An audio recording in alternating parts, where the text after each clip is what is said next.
So we can start right with the agenda. I don't believe there's any announcements or communications.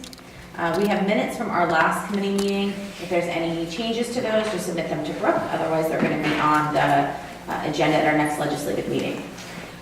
So getting right into the report and recommendations. The first three that are listed on here, 201, 334, and 335, these are second reads. The rest of them are new today, or maybe not new, but we haven't taken them to legislative meeting yet. So we can start at 201. If I could jump in. If you look under the, in the guidelines section. Policy or AR? Policy. Okay. So the third paragraph there, beginners shall be admitted. It goes on to say a child who is 8 years of age may begin school during any time. Given that there's pending legislation out there to lower the compulsory attendance age, I recommend that we rephrase that as saying, except that a child who has reached compulsory attendance age. And then that way, when if that law changes, we don't have to come back and revisit policy. I like that, and make sure we cite the appropriate, which we already do. Yes. And then I also wanted to bring up kindergarten. Right now, we have it as a student who attains the age of 5 before September 15th.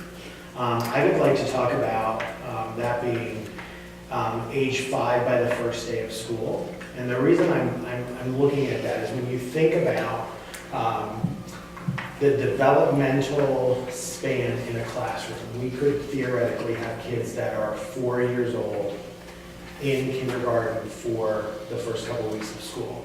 And we know that in a typical kindergarten class, when kids are of the same chronological age, the gap in developmental age could already be 4 years. So it's not a huge change to move it to the first day of school in terms of getting 5-year-olds, getting students to be 5 before they start kindergarten. And it's not something I'm necessarily attached to right now. We might want to put this out and talk about it for future years. But I do feel pretty strongly that in the long run, we should be enrolling students who are 5 by the first day of school. So my instinct on this is to let this go and then bring it back to discuss that, because that feels like a big discussion. It is. Yeah. It is. And that's why I just want to kind of put it out there for the record now. But maybe at our policy meeting in May or June, have that as a talking point, and have that, if we ultimately decide to do it, have that effective not with 1920, but with 2021. Some of the questions I have around that are, why is it that every school district I've already been familiar with has a date as opposed to tying it to the academic year? A fixed date, because the academic year fluctuates with the fixed dates don't. So there must be a reason for that. And how is it that that we landed on September 15th? I know that other area districts have September 1st and other nearby dates of why is it September 15th, and what's the data, for us, what do we see the impact as? So those kinds of questions. How many kids are in this? Yeah, I don't want to answer that now, but Right. But But that's what I have. I have asked the registrar to give us the numbers of kids that are in that could potentially be affected, or that would be affected for the last 3 years, because I wanted to look at that. In another district, I did a survey of districts across the state that had the September 15th deadline. Upper Dublin was one of them. There were 4 or 5 others. I don't know, Ken, maybe there's some reason tied back to school code, but a lot of times it seems to be really arbitrary. Well, I mean, I suspect I have the answer, is they want to be able to tell people want to know, before they go into a school district, is my kid going to be able to get in kindergarten or not? And if they don't say, if the school board hasn't approved their calendar for the following year, people are going to be in limbo until they approve the calendar. People are likely going to come to the meeting and implore you or advocate not for a certain start date based on if their kid can go or not.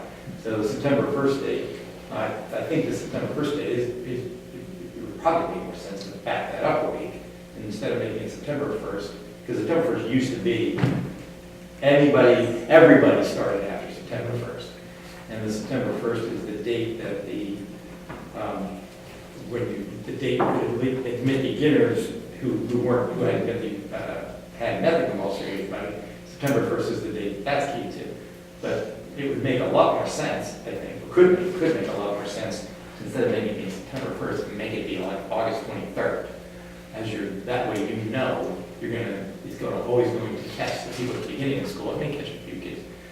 That would be the reason, but that would be my educated guess on how that, they think about that age. I have no idea from September.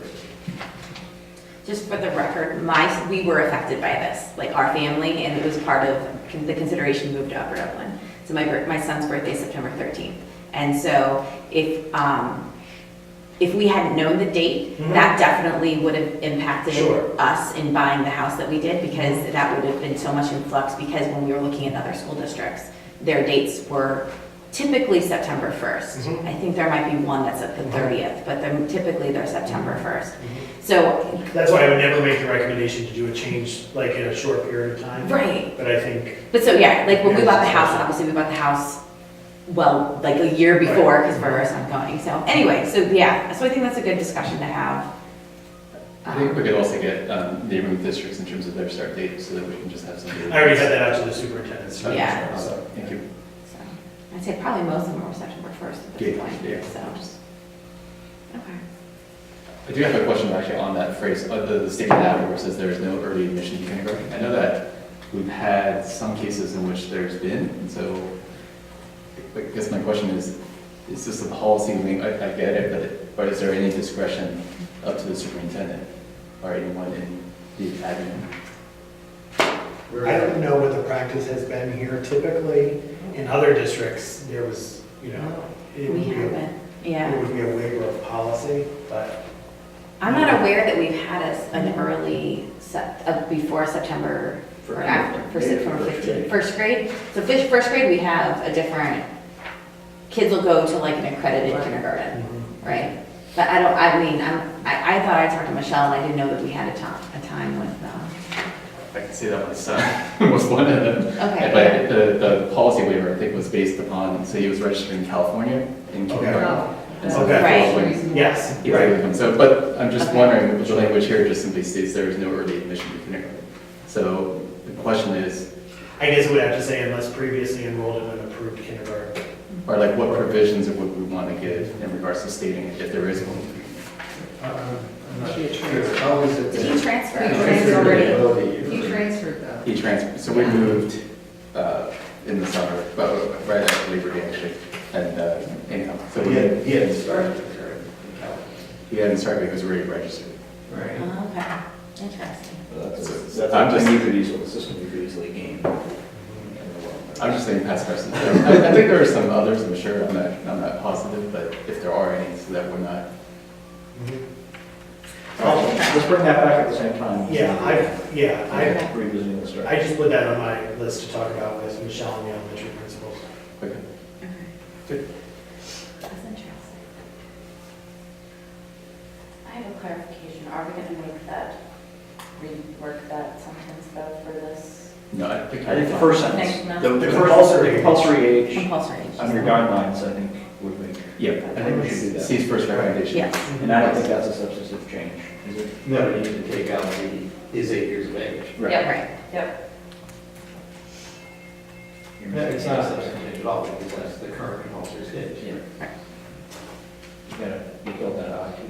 but- Okay, and the I right before the cursor is not struck out. Oh.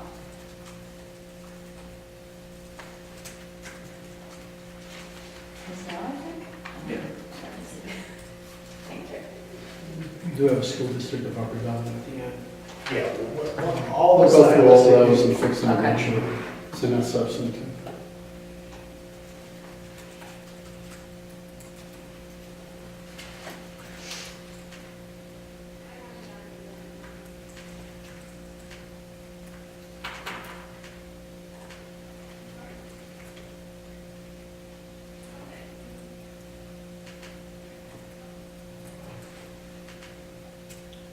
Just have one other question, Ken, in guidelines, the third paragraph.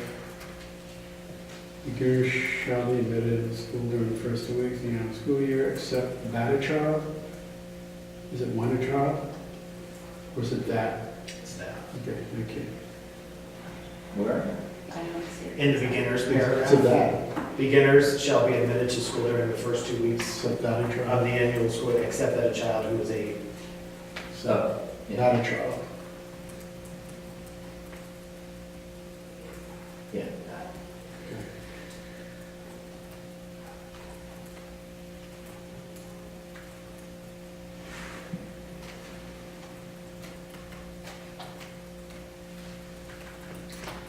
I have a question on the AR for So I was gonna say, yeah.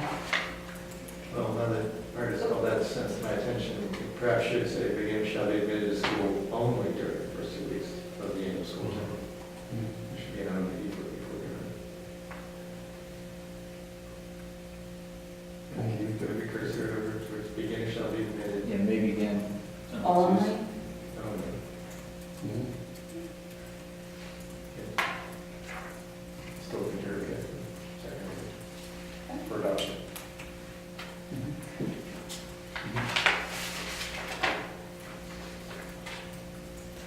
So my question on the AR, the new green sentence says the superintendent or designee may extend the deadline for the submission at their sole discretion.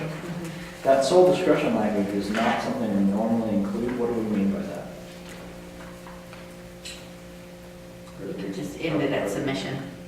It's just the deadline, that just, we don't want anybody to appeal it, we don't want anybody to, from a basis of some sort of lawsuit, we just, Does it actually, Do we need the words at their sole does discretion? that sole discretion actually accomplish anything for that goal? Does it matter legally speaking? I just want to make it clear that that's, well, I think if I'm speaking frank, in Upper Dublin, people like to come to board meetings and speak. And so if a parent's upset about this, you know, the phrase, I'm often not comfortable with at their sole discretion in policy, but I think, you know, what I don't want to get into a situation is the superintendent, whoever the superintendent at the time is, says no, and then they, you know, the folks stand up at the board meeting and petition the board to do it, and then there could be, you know, infighting or differences of opinion, either between the superintendent or the board, or sometimes even between board members themselves. I get all that. That It being feels like said, that should be still- in everything that we say. I think it's the superintendent's job, not the board's job. Right, and I see that point too, and I mean, honestly, this is my first year here, but when I look at the data, we don't have that many early entrance requests to first grade, so I think, you know, I'm fine, And we can leave it, it just struck me as unusual for our license. it's just like setting a deadline, it's not telling you how to decide whether the kid gets in or not. Right. Although, obviously, the deadline is, yes, it's denied admission, but, and then Dr. Young says this is, according to Michelle, it's, you get like 1 3 a year. I'd be inclined to drop those 4 words, but.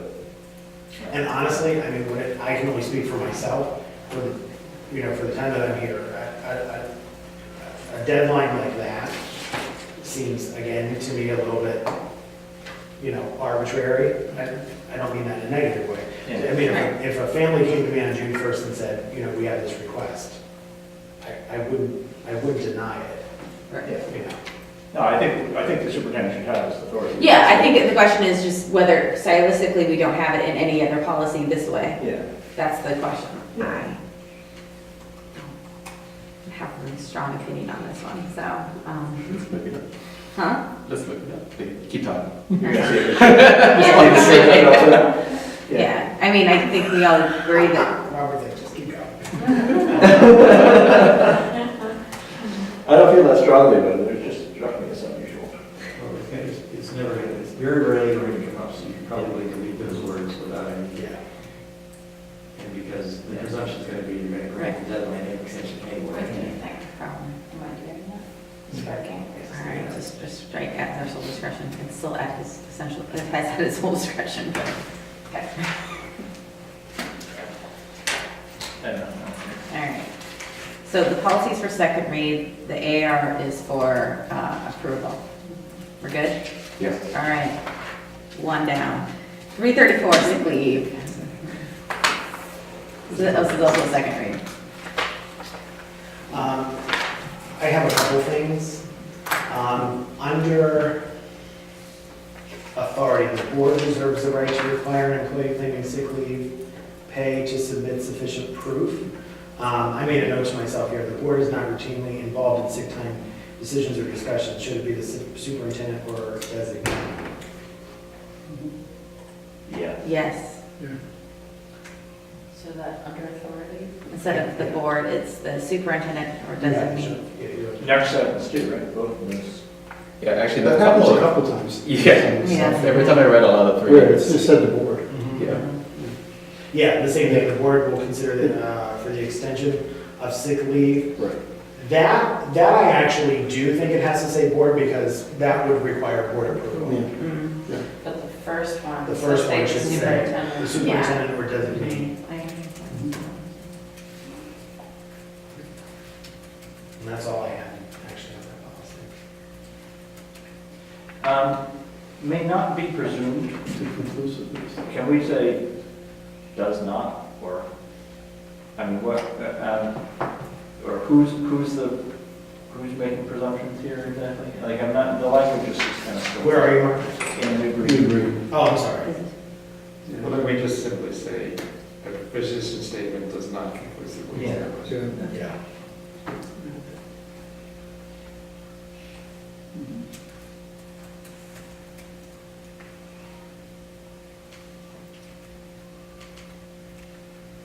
Actually, do we even mean established? Is proposed use of sick leave comes from the employee, not from the position, right? It doesn't, by itself, Determine. you know, we don't, it doesn't grant automatic approval. I mean, that's really what we do, right? Right. It's not enough. I don't have any good words to replace that. Establish, but establish gets wrong. Yeah, I think determine maybe. A physician statement may not, I think the medical, the medical, Medical. the legitimacy of a. Okay.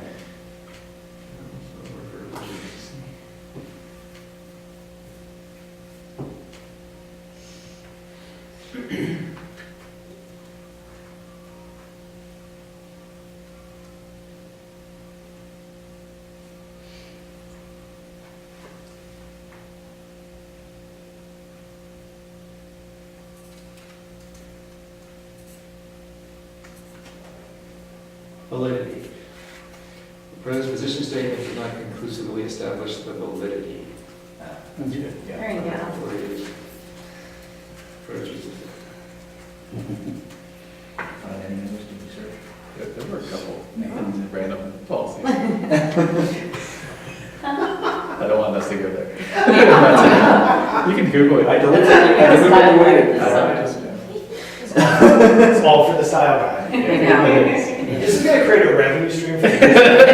We're going to loan you to, well, actually not loan you to, rent you to, Yeah, there you to, to other districts to do their style guides.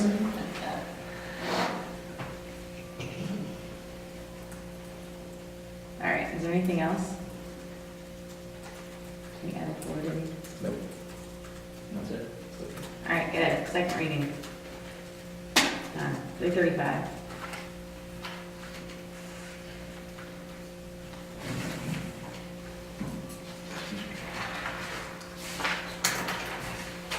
I did not have anything.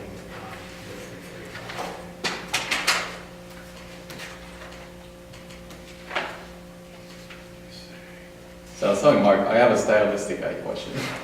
So I say this one because, so under delegation of responsibility, I'm wondering if we could just adopt common language in regards to when we say superintendent or designee shall develop and disseminate, develop and distribute. We've used all the different phrases. This promulgate was another phrase we could use.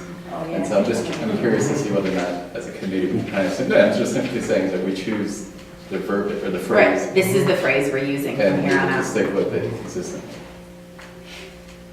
I like Do we have a promulgate. preference? I like Establish. What do you If we guys took think? establish out of previous one.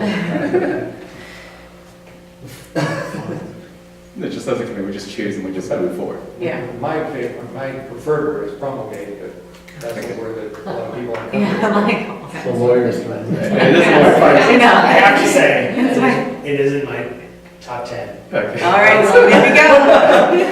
Probably it is. So that's just, we just have to promulgate here. We don't have to use it, but it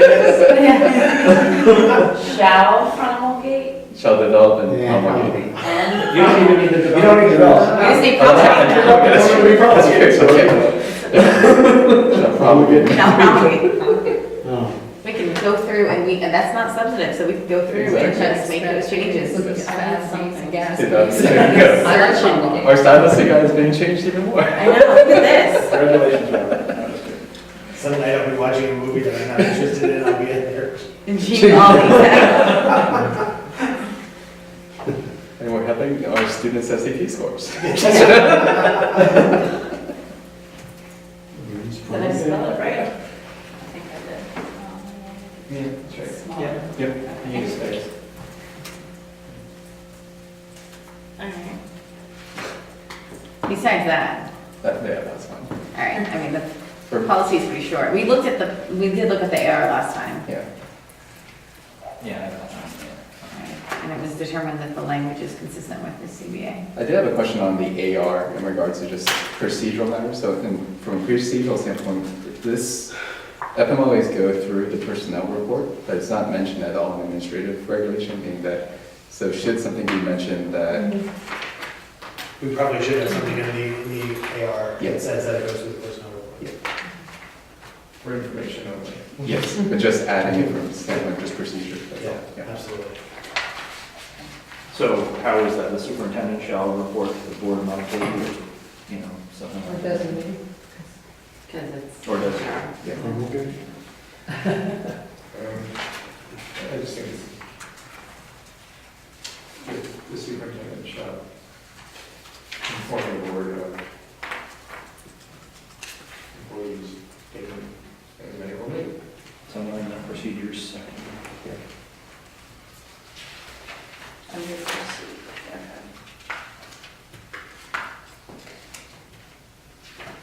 If ever claims he had probably left Alright. No. So then, do we need to, should we stop that practice? Yeah, that's. I mean, if we don't need to do it publicly, aren't we better off not doing it publicly? It's included in our A personnel report. report every month. Doesn't need to be, that's what I'm asking. No, I understand. It's not legally required that you approve it publicly, or that you be informed publicly. But it used to be, it was on there for you to approve. At some point, I think I said to somebody, you don't have any discretion not to approve it, so you want to just move that down to information only. But you don't even need that. But I think one of the practical points is if we're appointing a long-term sub or somebody like that in that position, then the question comes up, well, why are we appointing these? Just because we got somebody that doesn't know what it is. I mean, I'm absolutely Yeah. correct. I'm just trying to explain why it's been being done currently the way that it is. Yeah, I mean, then you could just give the reason, the person they're replacing parentheses FMLA. Just as by way of explanation. But I feel like this is the sort of information that if we don't need to publicize, we shouldn't publicize. And this is a personal situation here, so. That's fine, it's just that even when you say FMLA, sometimes it's long-term subs necessary, sometimes an LTS is not even necessary for an FMLA. Yeah, and then in that case. And that becomes a little bit. Because then some have to do something you don't. Yeah. Sometimes it's required and sometimes it isn't. but whether or not it is, you don't need to disclose the identity of the person who is on the FMLA leave. You can just say FMLA leave, temporary vacancy, whatever. Yeah, I'd rather err on the side of Privacy. the privacy in certain circumstances. Totally agree. Okay, so now taking it out of our personnel, right?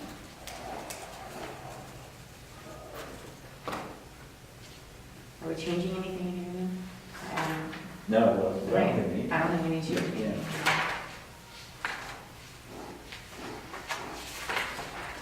But as a board, we'll still be informed at like an executive session for part of personnel, is that the We could plan? ask the question, I don't think we need to know, so I don't think the administration needs to even tell us if something's going on in Illinois. And for that reason, they probably shouldn't tell us. Unless they need to explain that somebody's going in for something at that valley. Yeah. Yeah. And then that would be. Right, like I would say, you'll see a Yeah, long-term that's sub, you'll see a long-term sub, Yep. whatever. And that's for someone that's going to be out on Yeah. FMLA. Yep, sounds good. Alright, let's- Second read, AR, anything else, guys?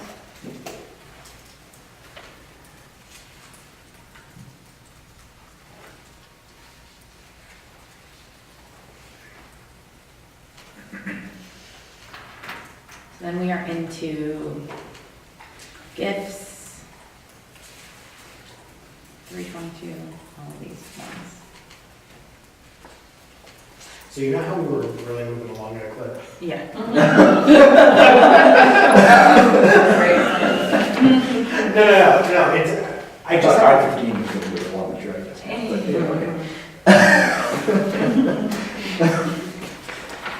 I am, well, do you mind if I just tell you what my comments are? Mhm.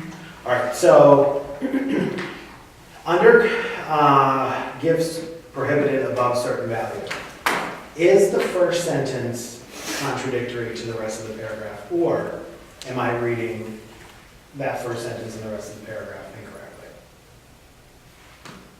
And which You're in one? the regular- The you're in the AR, regular- you're in the sorry. AR. Okay, Yeah. thank you. In the Am I air. wrong? So the one, in order to avoid a conflict of interest, Right. Mhm. why is it in conflict? Well, we're defining, I mean, I think this is where we're defining things as nominal value, or, I don't see that, I'm missing the conflict.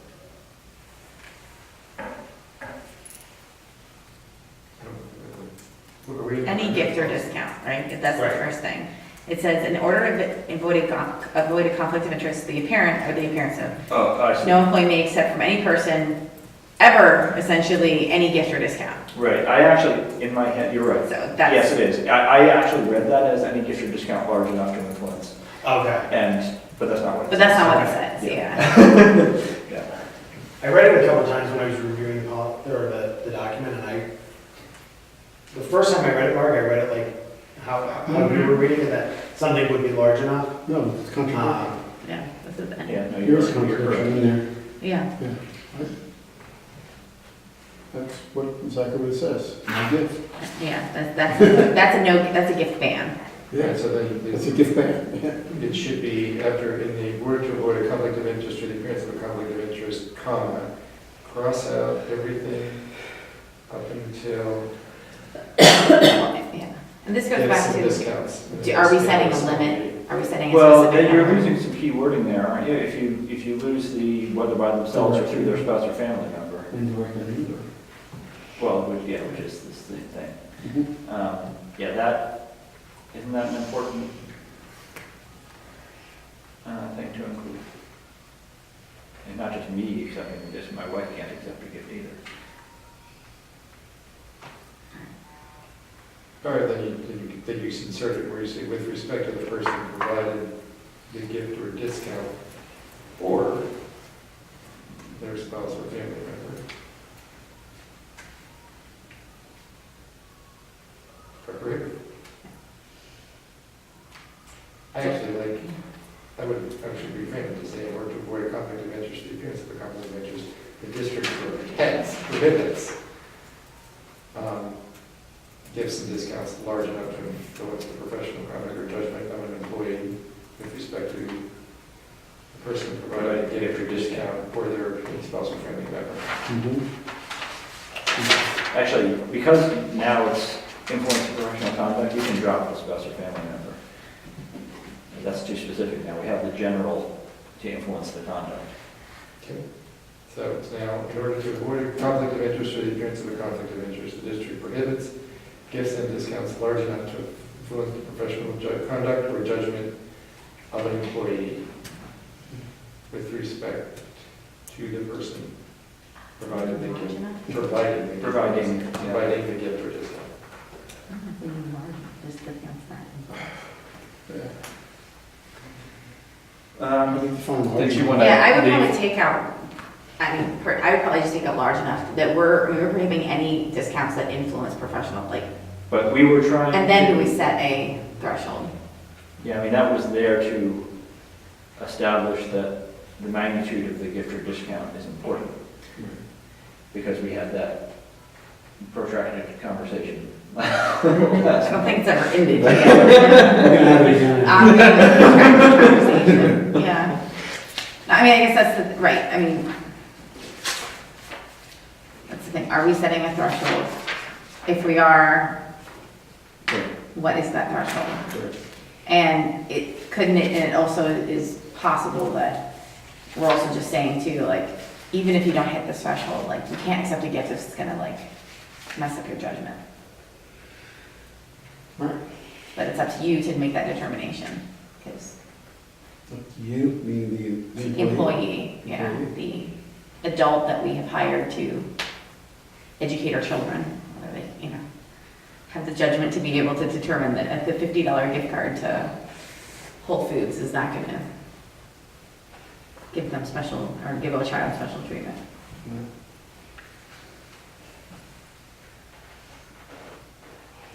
All right, so what do you guys wanna do? I'm inclined to leave large enough in there.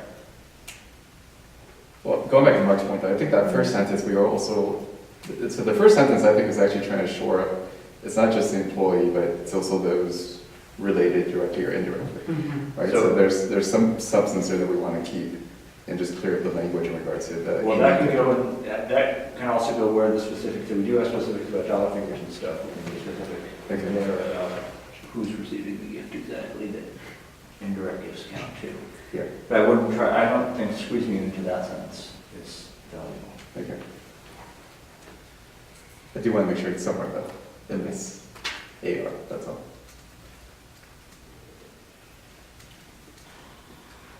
So where have we landed in the past in regards to our dollar amounts? I don't remember if you did. Yeah. We didn't, that's why That's why that's we a keep black bringing line. it back every time. Ken, what are you seeing on this? Yeah. Steve, This. what did you do?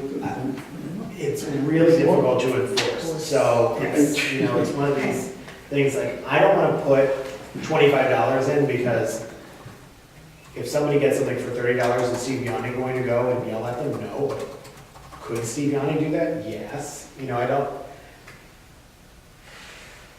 We need to build in You some need, you flexibility. need a cutoff, because you're gonna have a parent that's gonna say, what am I allowed to do?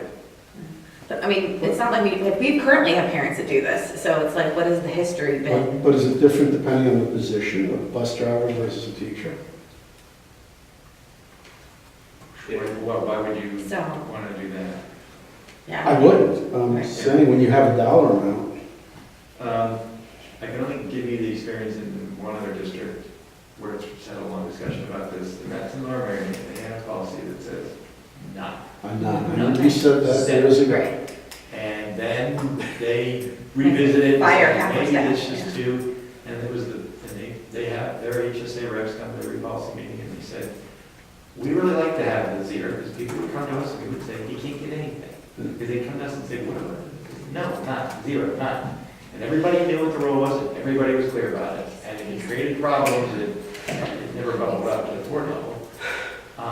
So, whatever you do, wherever you set it, it's gonna be problems. Unless you don't have a policy, unless you say, anybody can give a gift to anybody for any amount, anywhere, anytime. That's the only way you don't have some ambiguity or some enforcement issue.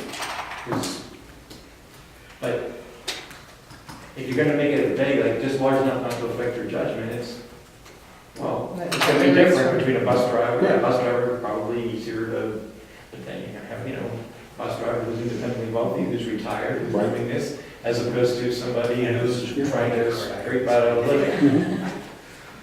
So how would you, I don't know how you, other than having a like, hard and fast relationship. Teachers in Upper Dublin also can be acknowledged through the Ed Foundation by donations there. That doesn't work for restaurants, so. But that's not, again, that doesn't go to their personal. Yeah. No, but they can That's still their- be That's not a acknowledged, gift. and a gift can be, We yes. acknowledge Mr. Everett through the foundation once. Yeah, Yeah. we can. They're not to their personal. No. No, agreed, but, Other than Really. ego, maybe, but, you know. no. Financial enrichment. Good gratification. Nice. I'm not Have sure. we ever had a limit before? Nowhere. Have we ever had a limit before, a number? We haven't, have we? You got it all. That's my knowledge. The existing policy does not have a number. Right, we don't have a number.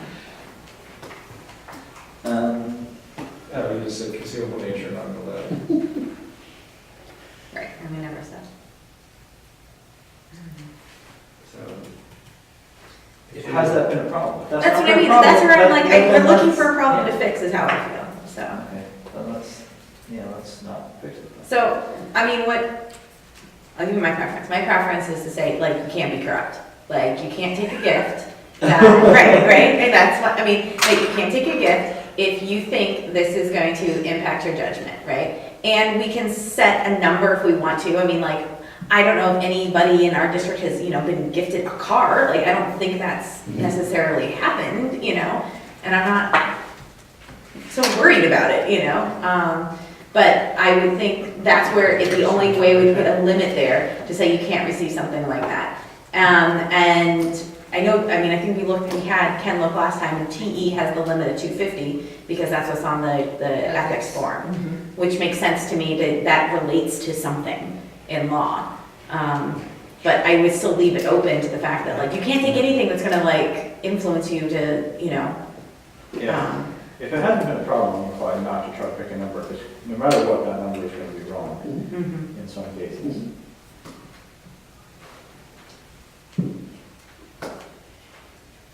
So if it hasn't been a problem, it's, Well, going back to Ken's suggestion of having nothing could be helpful with transportation, I'll be very candid, because in the past, now we have somebody who directly, much more directly on an hour-by-hour basis down there, but, and we're changing our technology so that we can better monitor. But there have been changes made in bus stops and that type of situation. Right. So, but I think that would be, But I the think general that- policy covers that. If that's they covered, receive yeah. something and they're changing their routes or stops because of it, I would say that is evidence that something has influenced it. But then it makes it much more difficult for administration to follow up on that. Again, with the change in technology that's moving forward, that will be easier, we can quantify it. But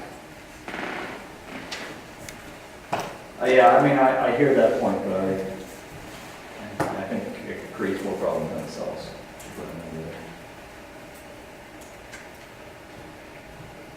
Yeah. Mhm. All right, you agree? Mhm. All right. Well, So what are we doing here?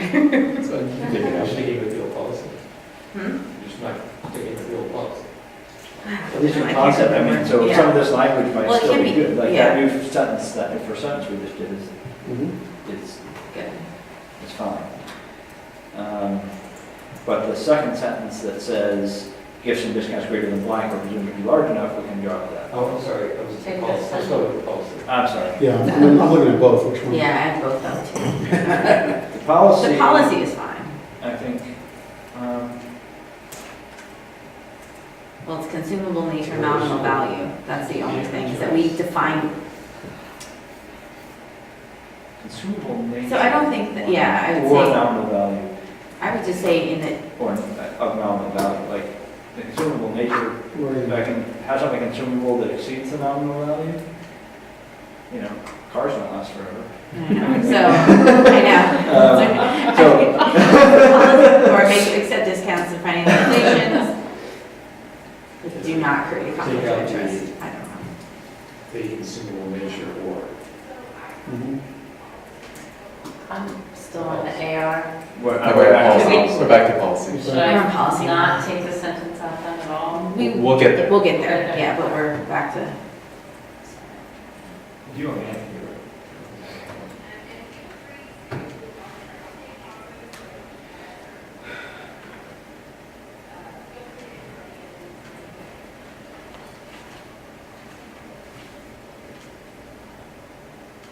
Because I think the question is if we're defining. This sentence actually also has another grammatical problem. It says may accept only gifts and discounts as defined of nominal value from students' parents. Does the only apply also to the students' parents and other third parties? Like,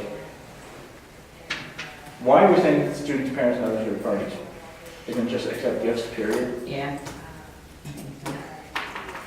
Does that, because otherwise it seems like there's probably somebody who's not included in students' parents and other third parties. Well, I don't know who it is, but but now you're prohibiting gifts, literally.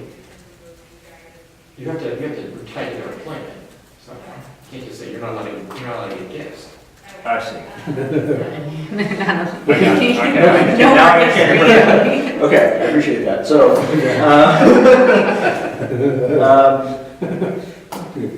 Bummer holiday season. It's our turn. I mean, you can't- may only, can we just switch it around then? May only accept, so it's, right now it says may accept only Discount. gifts.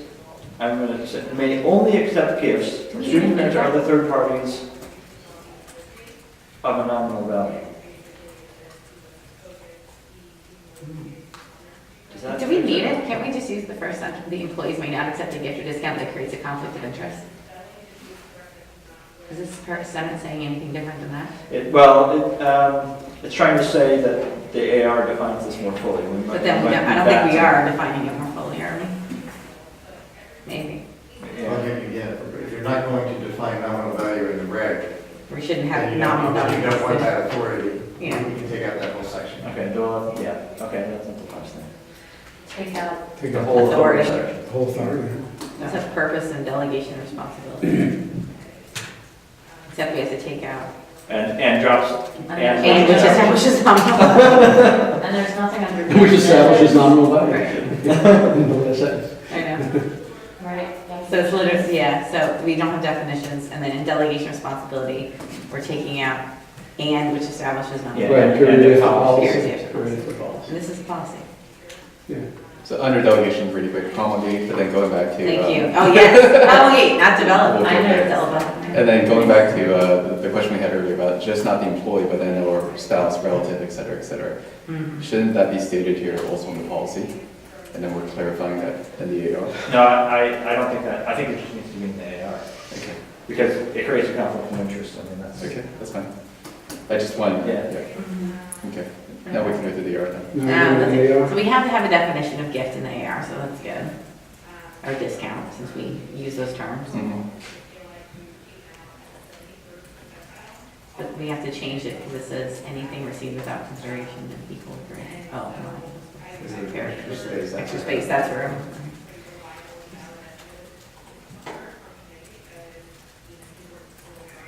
Honorary.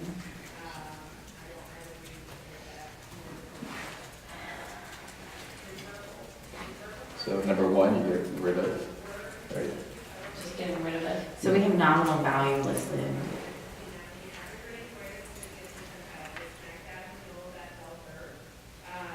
So this is old language, so yes, we did have a dollar figure.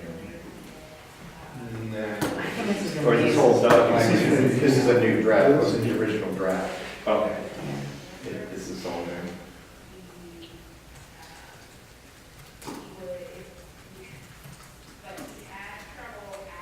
So we're getting one. We're eliminating item one, right? Nominal? Then the definition of two, we have nominal value.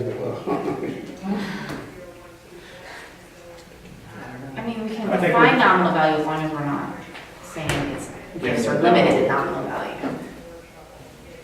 I think nominal value speaks for itself, I think if we're not gonna give it a number, we don't need to define it. So just take one out. Do you disagree? Some of the word nominal is saying that we're stating. Because it's named. Yes. Yeah. Okay, I was gonna say. Yeah, that's a good point. I was thinking more of the colloquial definition. Okay. You're Right. Yeah, we should use a different word. Yeah. Minimal. But, Minimal, All right. there is a zero.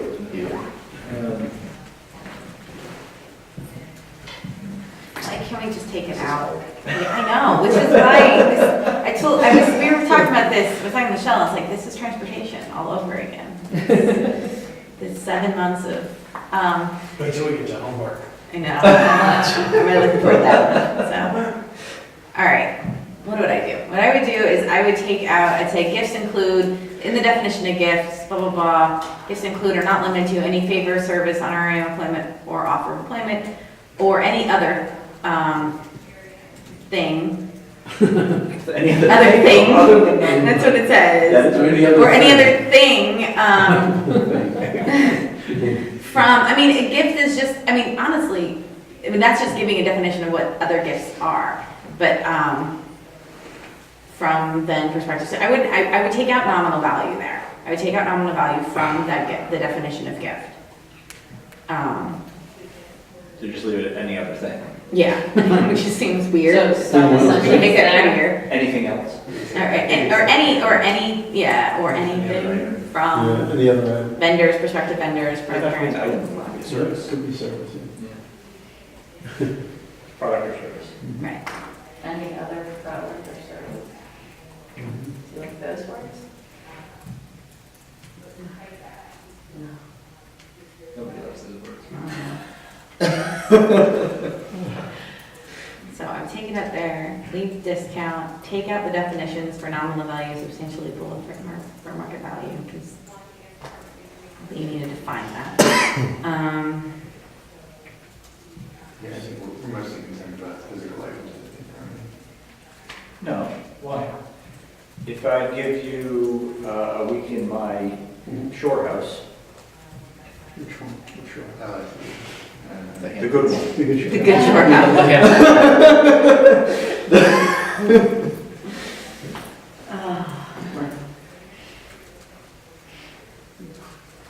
Okay.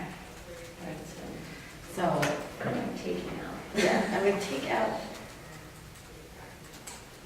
So I have the, so I would just take out our, I mean, can't define gift with using the word gift.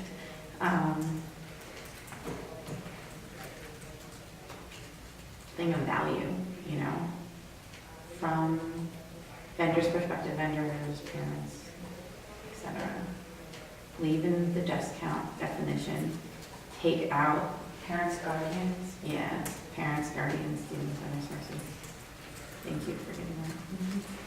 And then I would take out, I mean, this is what I would do, so like that's, I would take out the for purposes of administrative regulation and then defining nominal value substantially below fair market value, I would take that out.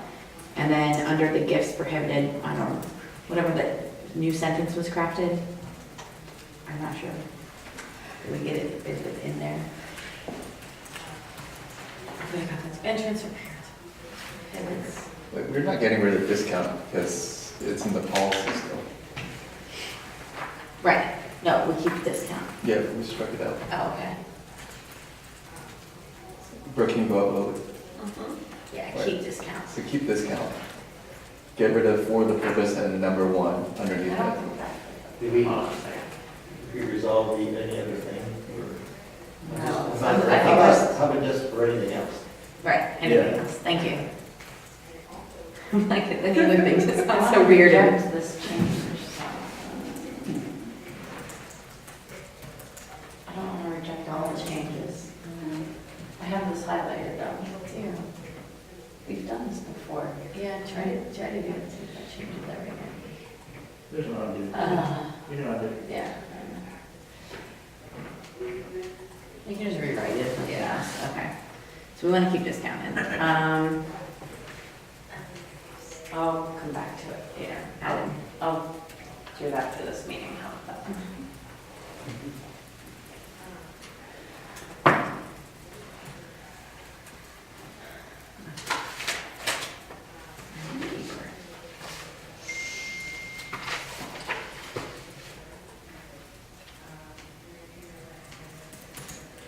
Did we do the first? Yeah, so after thing, you're just inserting else and then striking out everything up to from. Any, Anything Any else? other job, other, Yeah, take out other. make that anything else. Okay. Lost a T.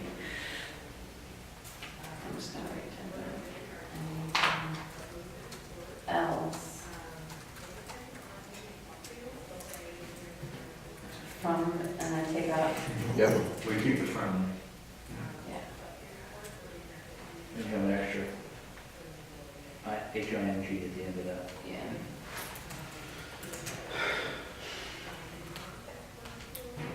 And then you'll add the definition of discount, and then get rid of for purposes and nominal value.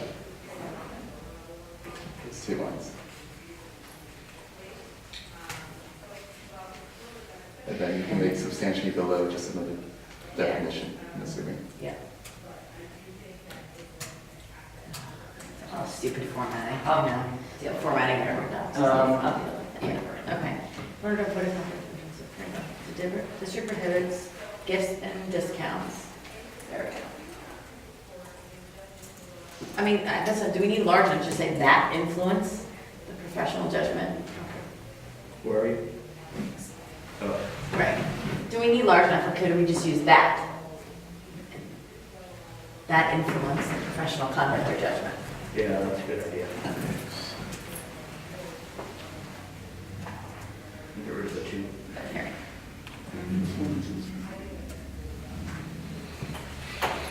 Yeah, because then the employee can always say, yeah, they gave me a card, it didn't influence me. Well, what I'm saying is do that, and then if we still setting a limit.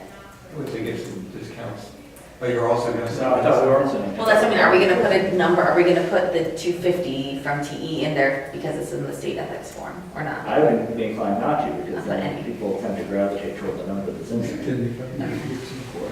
I And that applies anyway, we don't have to put it in there, it already applies.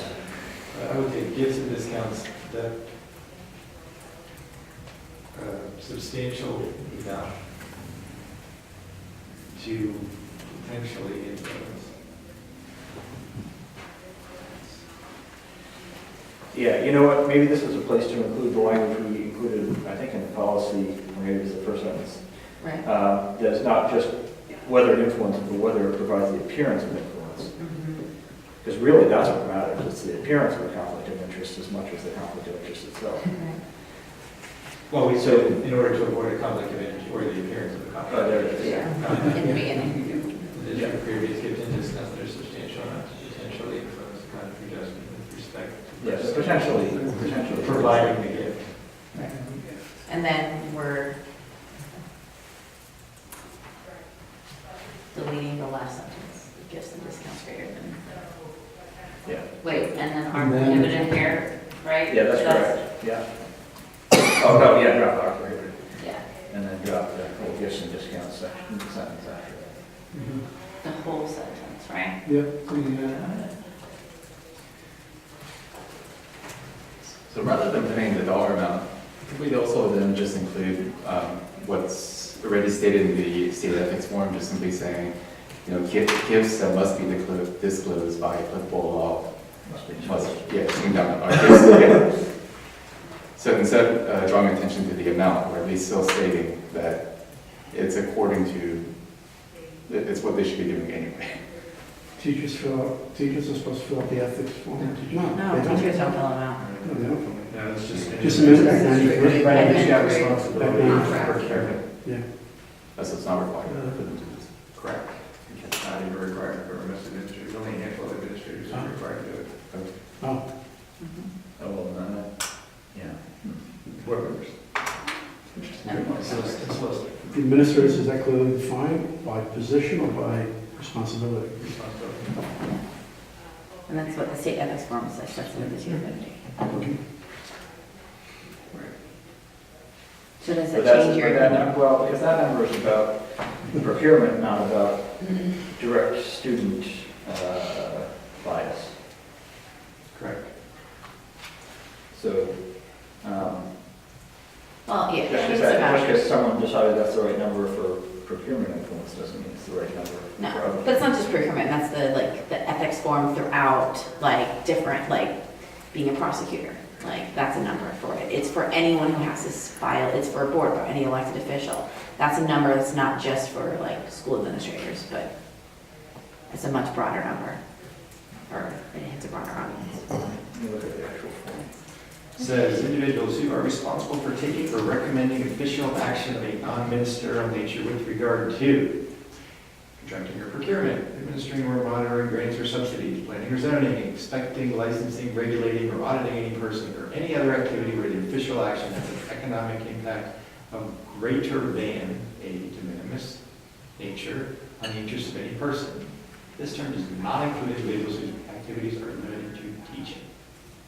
Explicitly says. Explicitly.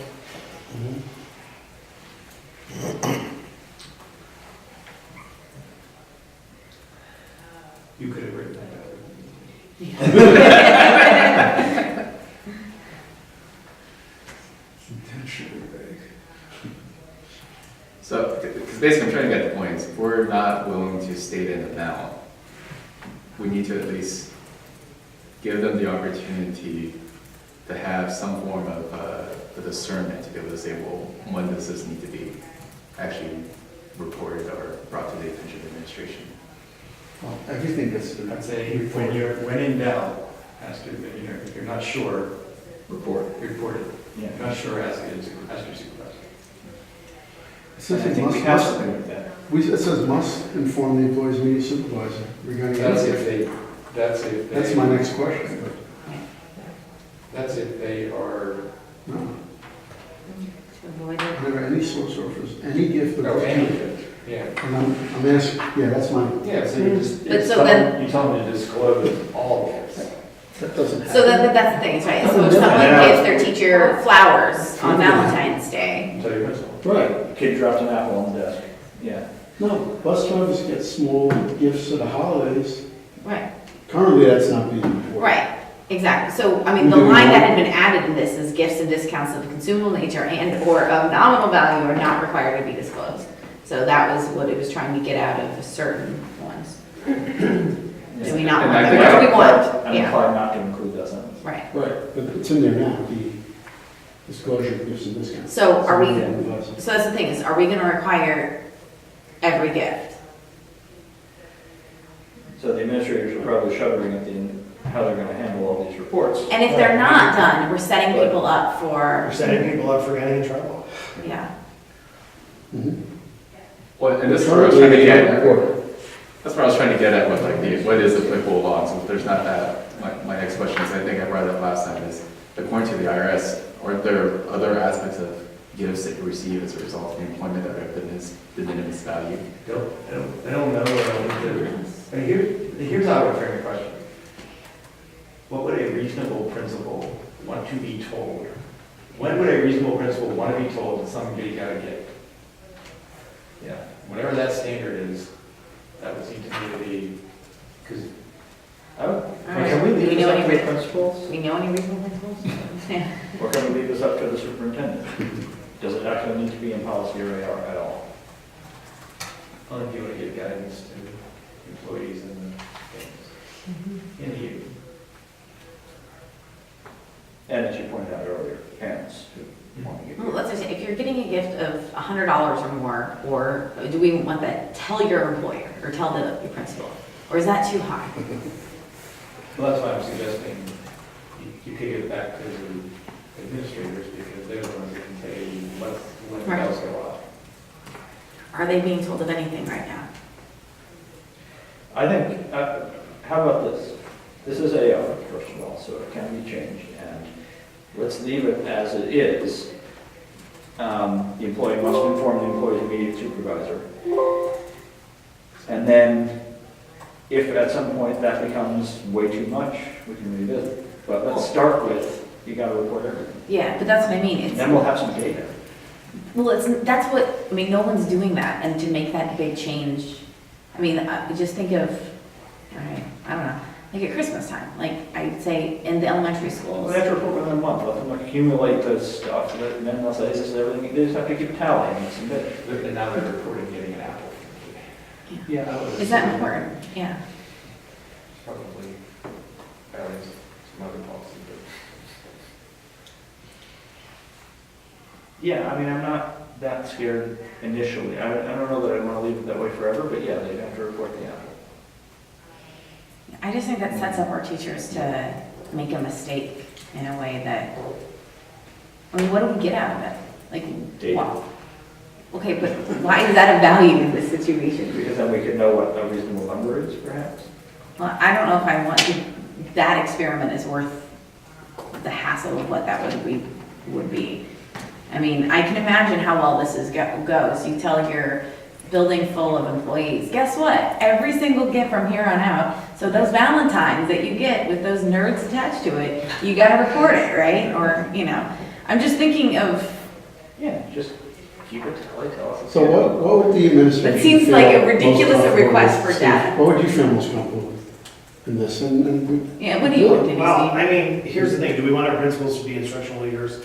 Or do we want them, creating, selecting this data? Quite honestly, I think the way to go is to simply go the lower Marion route and just say nothing. All right, that's a choice too. That they can't get it either. Well, I mean, I just don't, I know how I would carry out this policy, but I'm not sure how others would carry out this policy. I think it could potentially create a lot of problems for a lot of people, especially if it's not enacted consistently across buildings and across departments. That's what I worry about.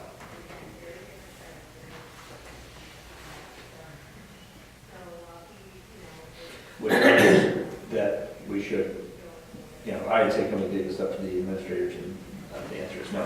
You can provide consistent guidance across the organization. So this is what I would set a threshold here of what needs to be reported. Not that they can't accept it, but this is what it has to be reported at a threshold level. Okay. So not making it small enough where they have to report the apple or whatever, but enough where, But if you're already saying, we're prohibiting gifts prohibited, period. If you're prohibited gifts, which should be prohibited gifts. If you're already prohibiting gifts that create a conflict of interest, you don't need the disclosure. The only thing you need down there is, if you have any questions about whether a gift is prohibited, ask your supervisor, period. And you don't have to worry about disclosure.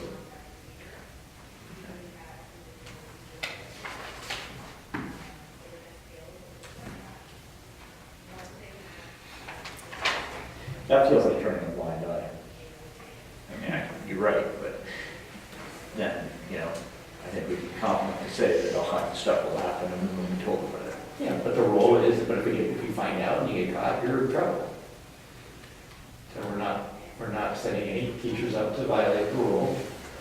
They all know, do the right thing, they do the right thing, they're not sure, they ask their principal say no problem, or, yeah, that's a little, might want to think twice about that, bad optics. And if they do something and don't report it, and it turns out that they get caught, then you have a role that lets you punish them. Is this the sort of thing that we could ever catch, realistically? I mean, I don't know, If your parent complains, I can't find that teacher a big gift and I didn't get that or the other one. that's what it is. It's That's the definitely numbers one way. people That's are supposed to be Today, I'm gonna be plus.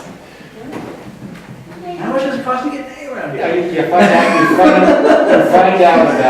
find out about it by someone saying, parents talking, and someone saying, do you know your math teacher? A parent finding out from 5 other parents that the That's how math it teacher is. all got, Gucci bags for Christmas. That's how you find out. Am I right about that? So here would be my suggestions. One is I don't think we can leave it blanket at this point of our conversation. I think we're landing on that we need to put something there. I don't think we want the apples. Or let me rephrase that. I personally don't want the apples, but if you want to get enough data where I think, if there's any appearance thereof, we at least have some form of collection. I wouldn't want to burden the administrators with extra work that they wouldn't need to do. And so I think we should just decide on an amount that just says, this is the data collection that we want to have once past this particular threshold.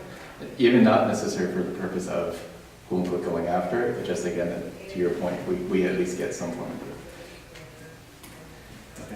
And just go for it. Just for reporting. Exactly, and this is in the AR, we can review it later at some point, and then just go from there.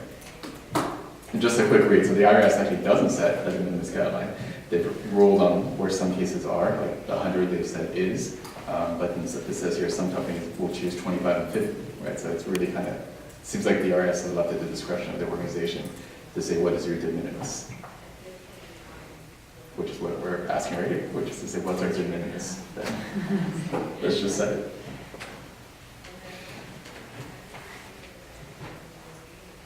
Okay, I mean, so I'll just throw out a number, just thinking about when you're looking at the big wall of gift cards, the low number on them tends to be 25. Mhm. That seems a lot, or like a lot of administrative work. I would probably land somewhere around 75. Is that just because that's kind of what we're getting to, but that's just an opinion. So you have a number? 100, because it's easy, that's all. Okay. Art, do you have a number? No, I mean, I don't think, I would go what the administration would want us to do. They have to implement it. And they should tell us what to do. They're dealing with it, not us. We can't see it from a parent's point of view.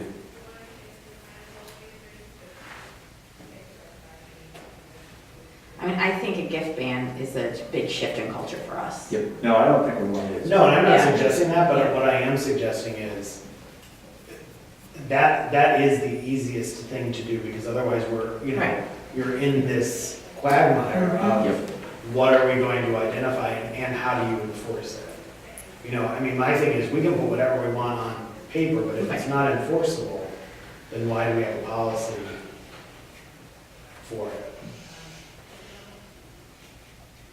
So what's enforceable? That's the Well, that's this the is question. This is just for reporting, we're just talking about a number for reporting purposes. So, But even if we say $100, how do we know that Mr. So-and-so tells his principal that he got the $100 gift card for wherever? I think that's my struggle. will we find out, if we find out later, then we have recourse. True. We probably won't. Well, right, that's what I'm saying, like, are we really going to, are we going to discipline a teacher or a bus driver or a custodian or some other employee because they didn't report that they got a $100 gift card? You wouldn't the first time. You would say, well, look, you're supposed to do this is a policy violation. Next time you get this, you need to report it. Next time they don't report it, it's like, we've already told you once, this is, we're warning you. They do it again. Now you just, or wait, it's just like anything else that they're supposed to do. The progressive discipline starts at a really light level. So you're not. I just think there's other things in Upper Dublin that we don't have rules around, and this seems to be something that, if we're going to go down this route, then we need to look at a whole host of other things. But then you're in a position where if you say no gifts at all, are you going to, when somebody find out that somebody gets the proverbial apple, oh, you're not supposed to take that apple. You're gonna discipline, you're not gonna discipline, you're just telling them don't do it again. So I guess that's the question is, at what point would you be bothered, if you were a building principal, at what point would you be bothered by the size of a gift that parents were giving a teacher, knowing that whatever you put in this policy will be considered the default gift? What are you supposed to give a teacher for a gift? Well, the policy says you can't give more than 25. Okay, I'll give 25. Well, policy says you can't give more than 100. Okay, I'll give 100. Policy says you can give anything, but you have to disclose with the boundary. Right. That makes people give boundary? Well, they'll see a number and they'll go to that number. Yeah. Not all, most people. Because that'll become the urban legend. Yeah, that'll become the norm. That'll normalize, norm the gift. That's why other districts have landed on 25. Because that's 25 is the gift card that people give. That's what, it's what you stick in a birthday card for if you don't know that well. And nobody is bothered by it. Nobody seems to have a problem with, a principal getting a bunch of $25 gifts. Am I wrong about that? Or does that sound about right? No, And then you now don't have to worry about disclosing those things. And if somebody says, gives them a 50, the teacher can just say to the person, listen, I'm sorry, I'm not supposed to take a kid this day.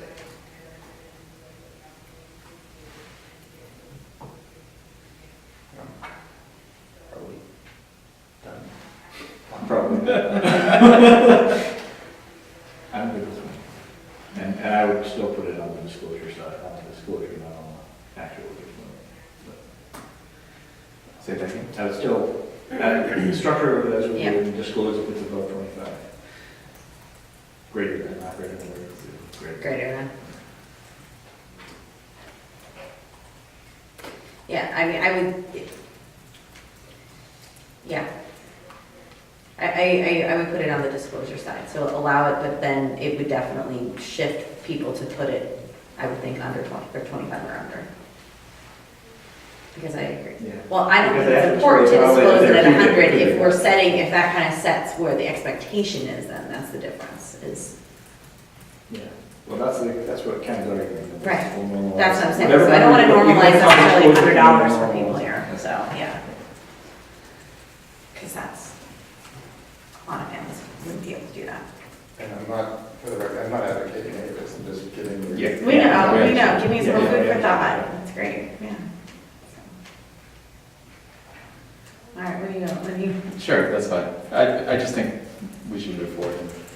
do you The say? the hope is, you know, in honesty, Steve, is that, you know, again, that this isn't trying to bog down the administration, more people. Agreed, No, right. and I'm not necessarily concerned about bogging anyone down. I'm concerned about having policies that we can't enforce. And I know how I will handle the policy, but someone else sitting in my chair, as evidence in districts not too far from here, went after teachers about a policy like this. So I just think we need to be careful. Yeah. Do we want to specify, you know, a time frame by which it must be disclosed? You know, And just say you put it in a timely manner, that way people don't think they have. You know, I would, Yeah, I'm it's certainly, in a you know, people timely receiving Christmas time gifts, I don't want them to disclose them as they arrive. I mean, It's crazy, you know. reasonably prompt manner. Yeah. So you're going back to disclosure and discounts. Everything else is good until then. We're back to where we started. We're not, we made progress, we didn't. Time out. I can do this between meetings, we don't need to do this now. Okay. We have I'll take care of it. All right, thanks, good. And then we think this is coming back for second reading next time. The policy is good for first reading, this is an Oh, this is AR. AR, This is yeah. an Okay, AR, I'll so do it this is next where the meat of Okay. it is. So anyway, so we have a first reading on whatever the policy, 20 something. All right, Okay.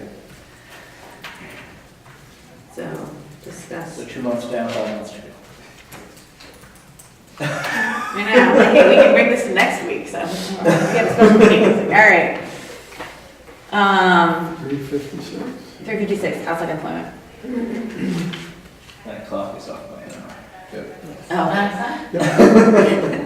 you're right. I'm like, wow, it's not been. It seems to me that when we look at 356, well, definition should come earlier in the policy, but when I read this, it seems that most of this seems more like what should be in an AR.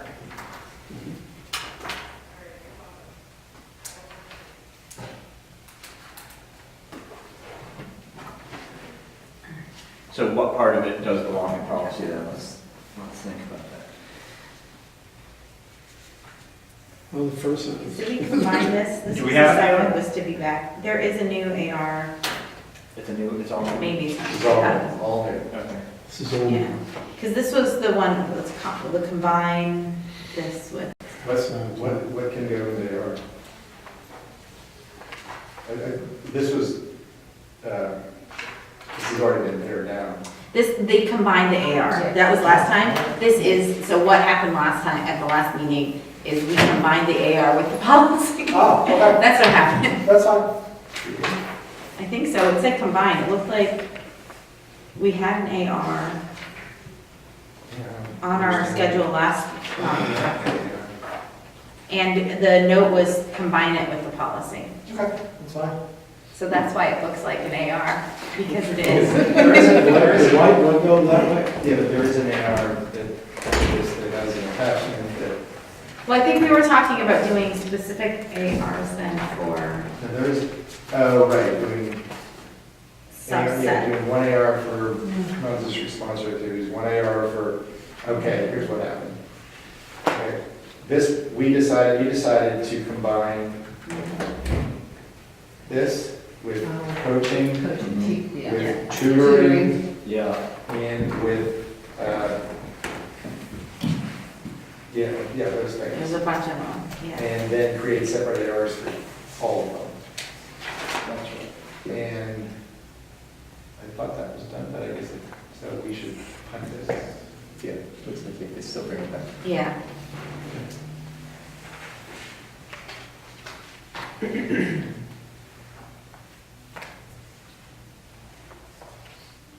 All right, so it'll come back, and I think it was 359 conflicts of interest are in there. So we're skipping 356. Yeah, Oh, come so back. it's 356, 359, and I think 702. Those were the ones that I had marked that were going to be, Rather than AR. let's see, maybe not 702. Put into AR more, to perpetuate the request of the contract. I think 702 is separate.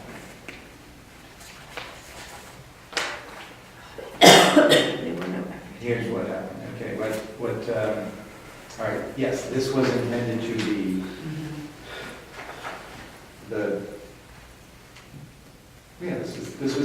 this is intended to be the overarching policy for everything, and then we'll come back next month with the AR. So if you want to go forward with the first reading for this, you can. Or 356. Yeah. Of the policy. Put a policy. Or if you want to wait till you see the ARs.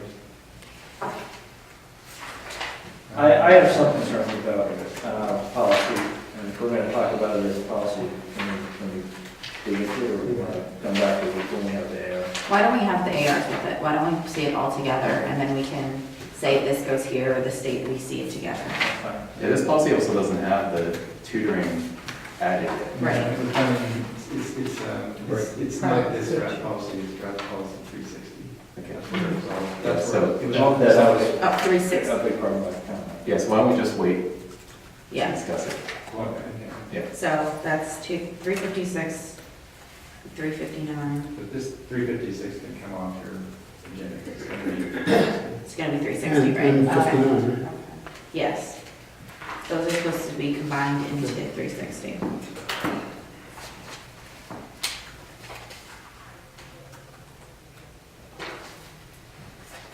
So Moving up to, So what's the second? 702. Let me look. So we brought this back again.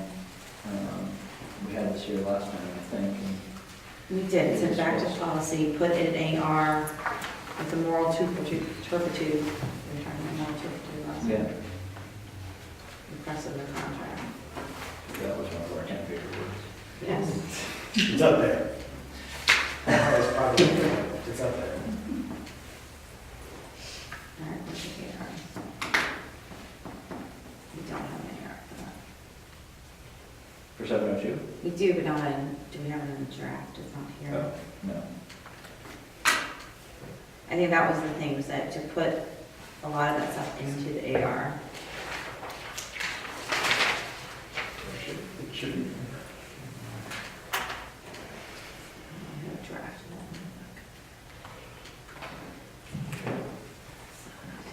No, I don't have a draft.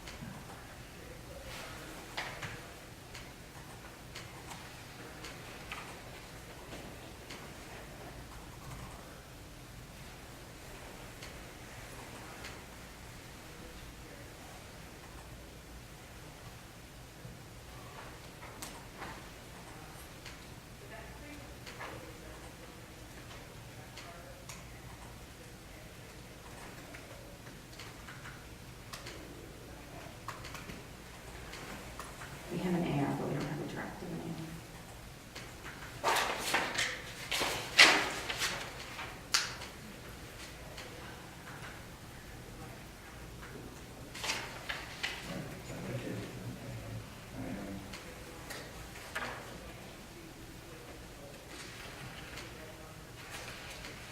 I think that was the question, right? Is that,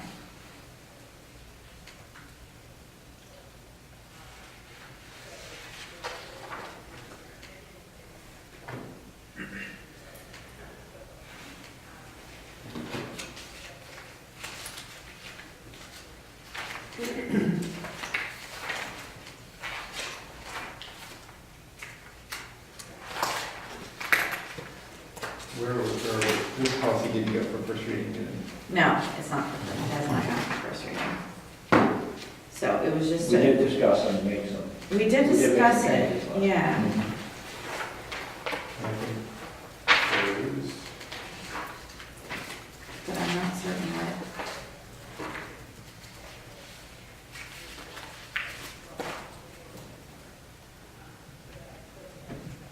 yeah, those changes were, yeah, they we're putting the,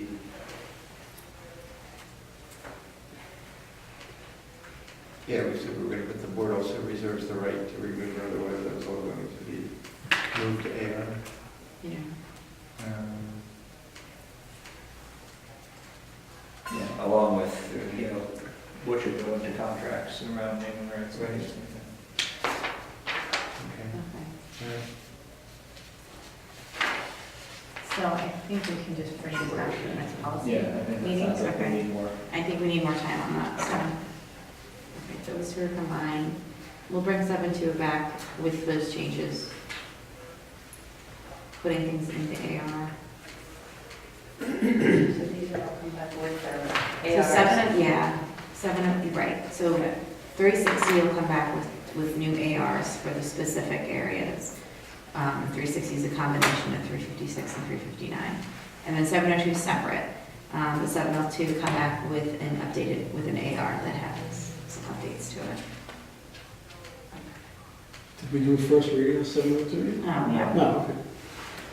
So will the ARs for the new 360, that's the combined 356 Yeah. and 359? And it'll be Will separate. the ARs be called AR 250 or 356? No, they'll- No, it'll be 360, like .1, 360, Got it. 52, something. Okay. Okay.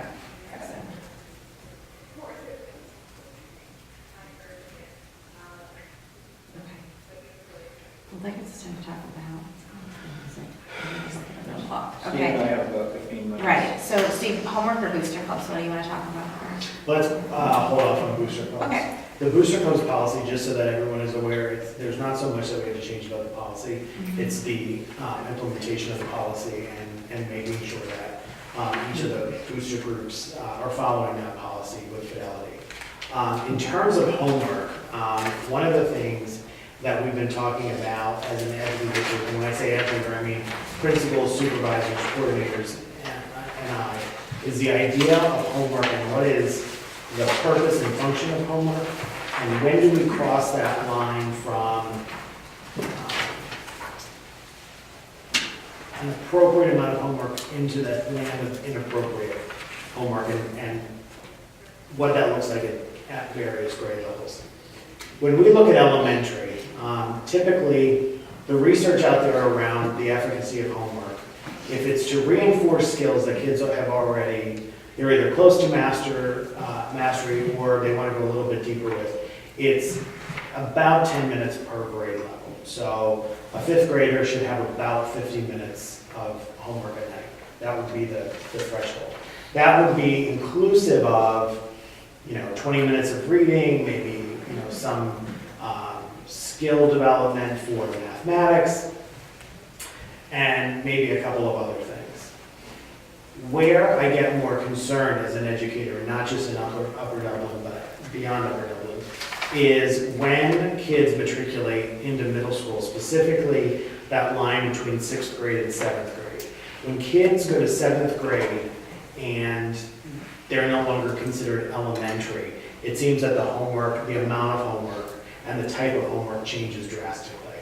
So one of the things that I think we have to tackle first is how much homework are our kids getting? We're looking at that through the curriculum office and what is meaningful and purposeful homework in different courses.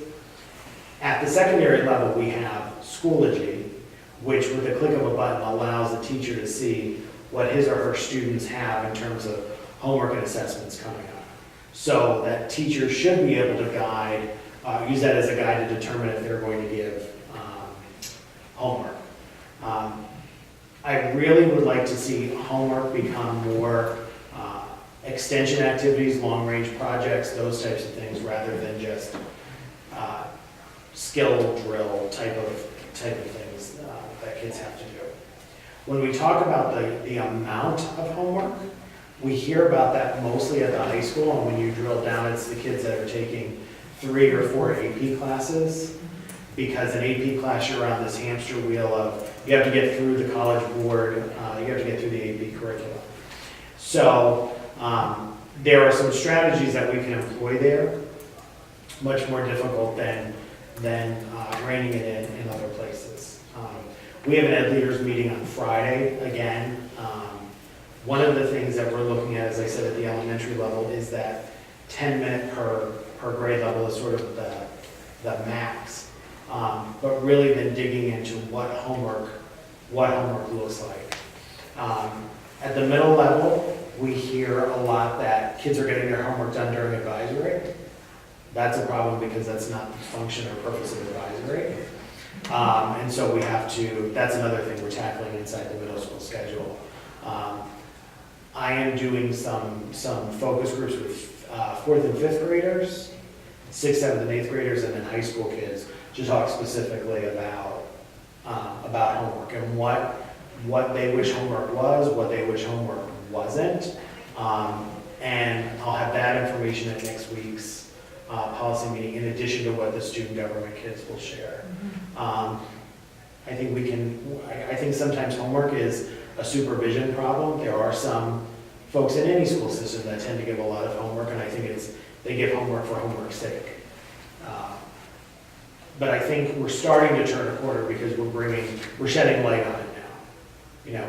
And for instance, teachers didn't know that they could look at Schoology and see how their students, or what their students are being asked to do across other courses. So with the click of a button, you can see, the landscape. And I think once we continue to bring that to the conscious level, I think we'll see that we're in a different place. What's the policy question? So right now, we have, the current policy says we recognize homework as an integral part of the educational process. It reinforces, Policy. extends, and enriches. It's policy 130. Yeah. So it was enacted in 2002 and hasn't been touched since then. So I guess this is one of the big ones of what is our administration, what's the vision for homework? What do we, this says the board recognizes that homework is an integral part. Do we? Back in 2002, maybe that board did. I think it can be, depending upon what the homework is, right? But if it's just, so I think that's the question, is that, do we want to change the homework policy? So this is one of those policies, again, that hasn't been touched in '02, that we have on the schedule for next week with the high school kids, to hear from them and get their thoughts on it. Obviously, we'll take all that into consideration, and we're not going to have a policy ready to go after next week. But we wanted to start the conversation today with us, because we're going to have this conversation next week with the high school students. So what changes are we making? Are we making any changes? Are we setting limits? Are we defining what homework should be? Because I think that, a lot of districts have touched this in the last 17 years, so. I think the direction we have to go is we should be defining what homework should be. I don't recommend putting necessarily hard limits on it, because again, it goes back to what we just talked about with the gift policy.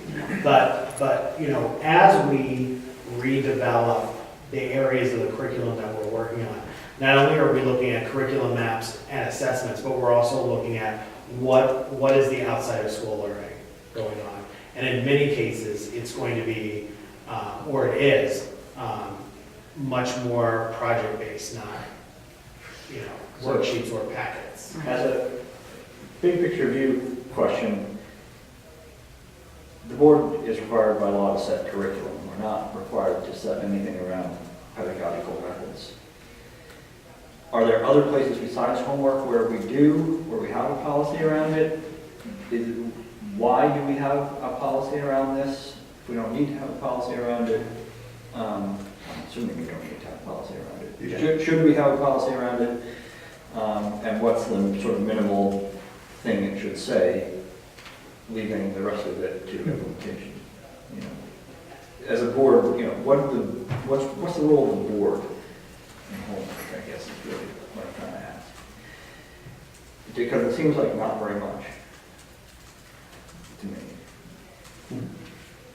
I mean, right, I think part of this is, it's the vision of where the district is and working extremely closely with the administration on this and setting it in there. So if something comes down, the road and says, I think it sets an example, tells the community, like, this is what we think homework should be.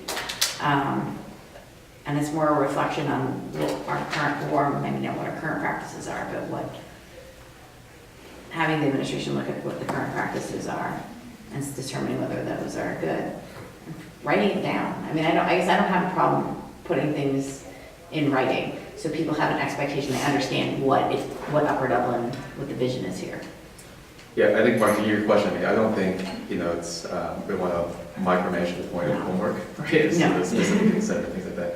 But I think oftentimes it will come to the board's attention, as it did, for example, at the Ed Committee, when people are asking questions like, testing schedules, et cetera, in terms of where our stance is, especially at the Ed Committee, so that, we're at least providing some form of guidance. To the extent we need to provide some, we should provide. Yeah, Yeah. that's what I mean, and this Figure out is, where the limit of that. Yeah. and where this is the board policy, this is one of those policies that it's the administration, Yeah. So perhaps what would be prudent, though, is to put 1:30 on review for next time, instead of, Yeah. yeah, So it's that's going to our- be on next week's. It's gonna be on next week, so I knew we probably didn't have time to go through it, there's gonna be a lot of things, and he needs, Dr. Ann needs to speak with the educational leaders and all that sort of stuff. But it was just a matter of, hey, we're gonna talk about this next week, so we need to have this in our minds, Yeah. that where this is going, and to have to start thinking about it now, so. And one other thought that I did have was, so typically, the majority, and Mark, this is your point, the majority of the regulations have lied more within the school manual, like, for example, the high school manual, than they have, per se, in an AR. You're speaking about things that I think are specifically coming from central admin or board, that maybe perhaps, not to use the word, but promulgate administrative regulation with respect to philosophies regarding high school, middle school, and elementary. We're actually in the process of creating, it's going to be called UDIM, the Upper Dublin Instructional Model, and it's going to be a handbook for teachers that clearly articulates what our curriculum expectations, what our instructional expectations, because we don't have anything like that, so when we have a new staff member come in or they move buildings, there's no manual, for lack of a better word, and so, one of the things, there's wide, there's great disparity between grade levels, especially across the 4 elementary buildings, and we are still one district, and so as we're trying to get our hands around having kids with common experiences, we have to have that framework so that everyone knows what the expectations are, and the policy may simply wind up saying that the homework will be outlined in the instructional model. Yeah. I think the policy is all pretty good with the one exception of bullet number 1, which seems to me to be a little bit outdated. Right. Um, Remember, it's 2002, so Yeah. nobody even had laptops that were. Right. kids on. But everything else seems fine to me. Mhm. So yeah, so it's one of those things that we need to review and we need to update, and since it hasn't been updated in years, and so it may not be a giant overhaul, but it's one of those this is gonna generate a conversation with, especially within our administration, of what homework should be. I think it would be helpful too, obviously, to have the Ed Committee perhaps look. Oh, absolutely, yeah, I see this as a longer, Yeah. as a policy that's not gonna be determined anytime soon, so. But yes, I think that because there's the research and there's all that stuff with this one, Yep. so. And we start back to professional development. Okay, so, all right, so.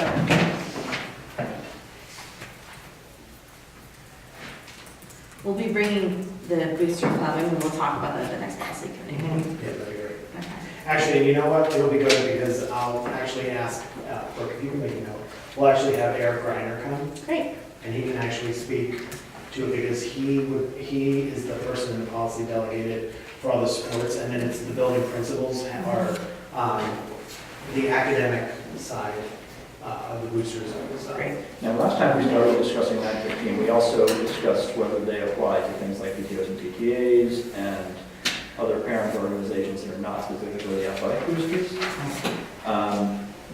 I'd rather try to keep it narrow. So what else? So that's something that we consider as we go. Okay. So next week, would we allocate just 1 hour for this? Or is it longer? I mean, I thought it was an hour. Invitation says an hour. Okay. That's what I'm I'm confirming. not sure. Yeah. No, is Mr. Roos attending that meeting? Scheduled for 10:15. Then, yes. 3:15, so I can attend until 3:15. Okay. What time do we start? 2:30. What? 2:30. 2:30? So you'll be there most of the time?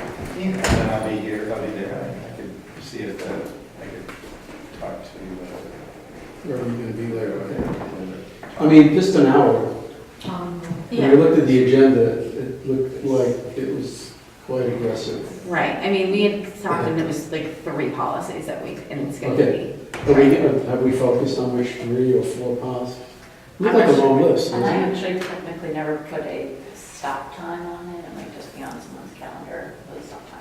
the invite, there was an invite, it was a calendar. That's what I saw, yeah. Well, I'm assuming also from From the kids, Michelle. the students themselves will have to. Yeah, I usually Yeah, designate yeah, 2 hours. Yeah. but- Right. Yeah, we don't know what the kids have, right? Probably because of the kids. Yes. So, Maybe yeah, have so we clubs can and stop it, sports. we'll tell them it's an hour. Yep. We'll set some parameters and just, I mean, a lot of this is just hearing their input on the policies that we're, Right, so maybe they could be prepared and. cut Yeah. more They were very policies. prepared. yeah, I expect them to be prepared. Okay. So that's the goal, is just to hear their input on those policies. It's not Gotcha. necessarily, Okay, we come out of that meeting with any policies that are ready for first readings. So Yeah. you might get that and you might get more than an hour, then I will see if they, I mean, it could be just fine. Alright, Sabbatical. yeah, we can try back. Steve said he was fine with this as written, so we can, Sabbatical leave. yeah. So just like a we can talk about it. okay, I'm sorry, where are we? We're at sabbatical leave now, because 9:15, we're bringing back to PC. Next meeting, so it's at 3:38. So I do have one comment on this. Yeah. The very first sentence under purpose says sabbatical leave for restoration of health. And then under authority, in the second paragraph, it says sabbatical leave for restoration of health or other purposes. Right. And that's a big difference. Yeah, I thought, is there a different sabbatical leave for? No, I saw this. It's called and I think restoration. the purpose should just be rephrased and add other, or other purposes. So like literally the title of this is sabbatical leave, Granting restoration. restoration of health. So is that? Right, so yeah, that's my question. Is this really about health leaves, or is this about, I mean, there's like a whole bunch of kinds of leaves in the teacher's contract. Right. Not all of them are called sabbatical leaves. But I think we need to I need to understand what it is. What are we? Before I can even comment on this, I need to know how narrow this is. Right, because there's compensated professional leaves, uncompensated leaves. Well, sabbatical leaves are under school code, and some of the leaves that we have are not. And sabbatical has changed. I've kind of turned into solicitor because there used to be sabbatical leaves for more than just restoration of health. Yeah. Yeah. But Like for but that's not what our vacation. policy Yeah. I says. think we have show 2 policies, which one of the leaves is that? So we have sabbatical leave, and then we have compensated professional leaves, Yes. and then we have uncompensated leave. Yeah, those are leaves of that profession. But they were specific, talking about 338, which is restoration Yeah. of health and how the conflicting. So if this is just about restoration of health, Right. I'm a lot more comfortable with the way it's written. Right, and I Except think for that's that what or it other is, yeah. purposes. Because 338.1, the next one on this is uncompensated, or is compensated professional leaves that talk about the Should we call it? getting school, I mean, colloquially, at least I feel like we've called these sabbatical leaves when people go out and get more. Yeah. Should we call it sabbatical leave for restoration of health? It says it. It does. Take out the, For 338. take out the parentheses, and Yeah. actually put 4. Yeah, that's it.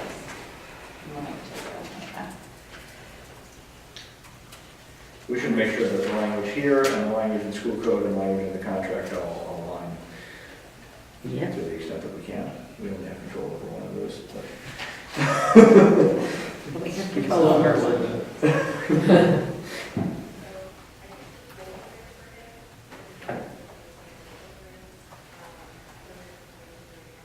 Right. This applies to more than just bargaining unit members then. It's also for residents. Right. It's also for resident, I think, through. Yeah, that's a good point. So would I would take out, I guess, under authority then for other purposes, if this is just, right, this is not, Yeah. And if you look at Yes. the third paragraph, it says pursuant to contract, commissioner, complaint, or collective bargaining, so that be consistent. I just want to terminology. yeah, so there's another Yeah. in this one. Mhm. Yeah, we want to make sure we're consistent with the current, right? I need to get going. Okay. Oh, this. Okay. You got it now. What's that? Be attached. Yeah. Mm. To the airport. What a wonderful show, especially again at the middle school.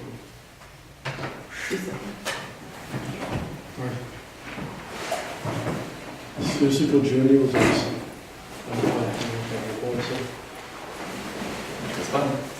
I think there's a pronoun issue on they. Okay. So under compensation, during the period of sabbatical leave, an employee shall be compensated at least one half the salary to which it's singular, but So, I would just change it to the employee just to make it easier. oh, Yeah. That's not You're gonna be a going from lot. singular to plural. I mean, it's probably correct, but I know. yeah. So do you see that? I think I'm on this one. Yeah, Try both. just put the employee. instead of the, Switch the employee. Yeah. Yeah.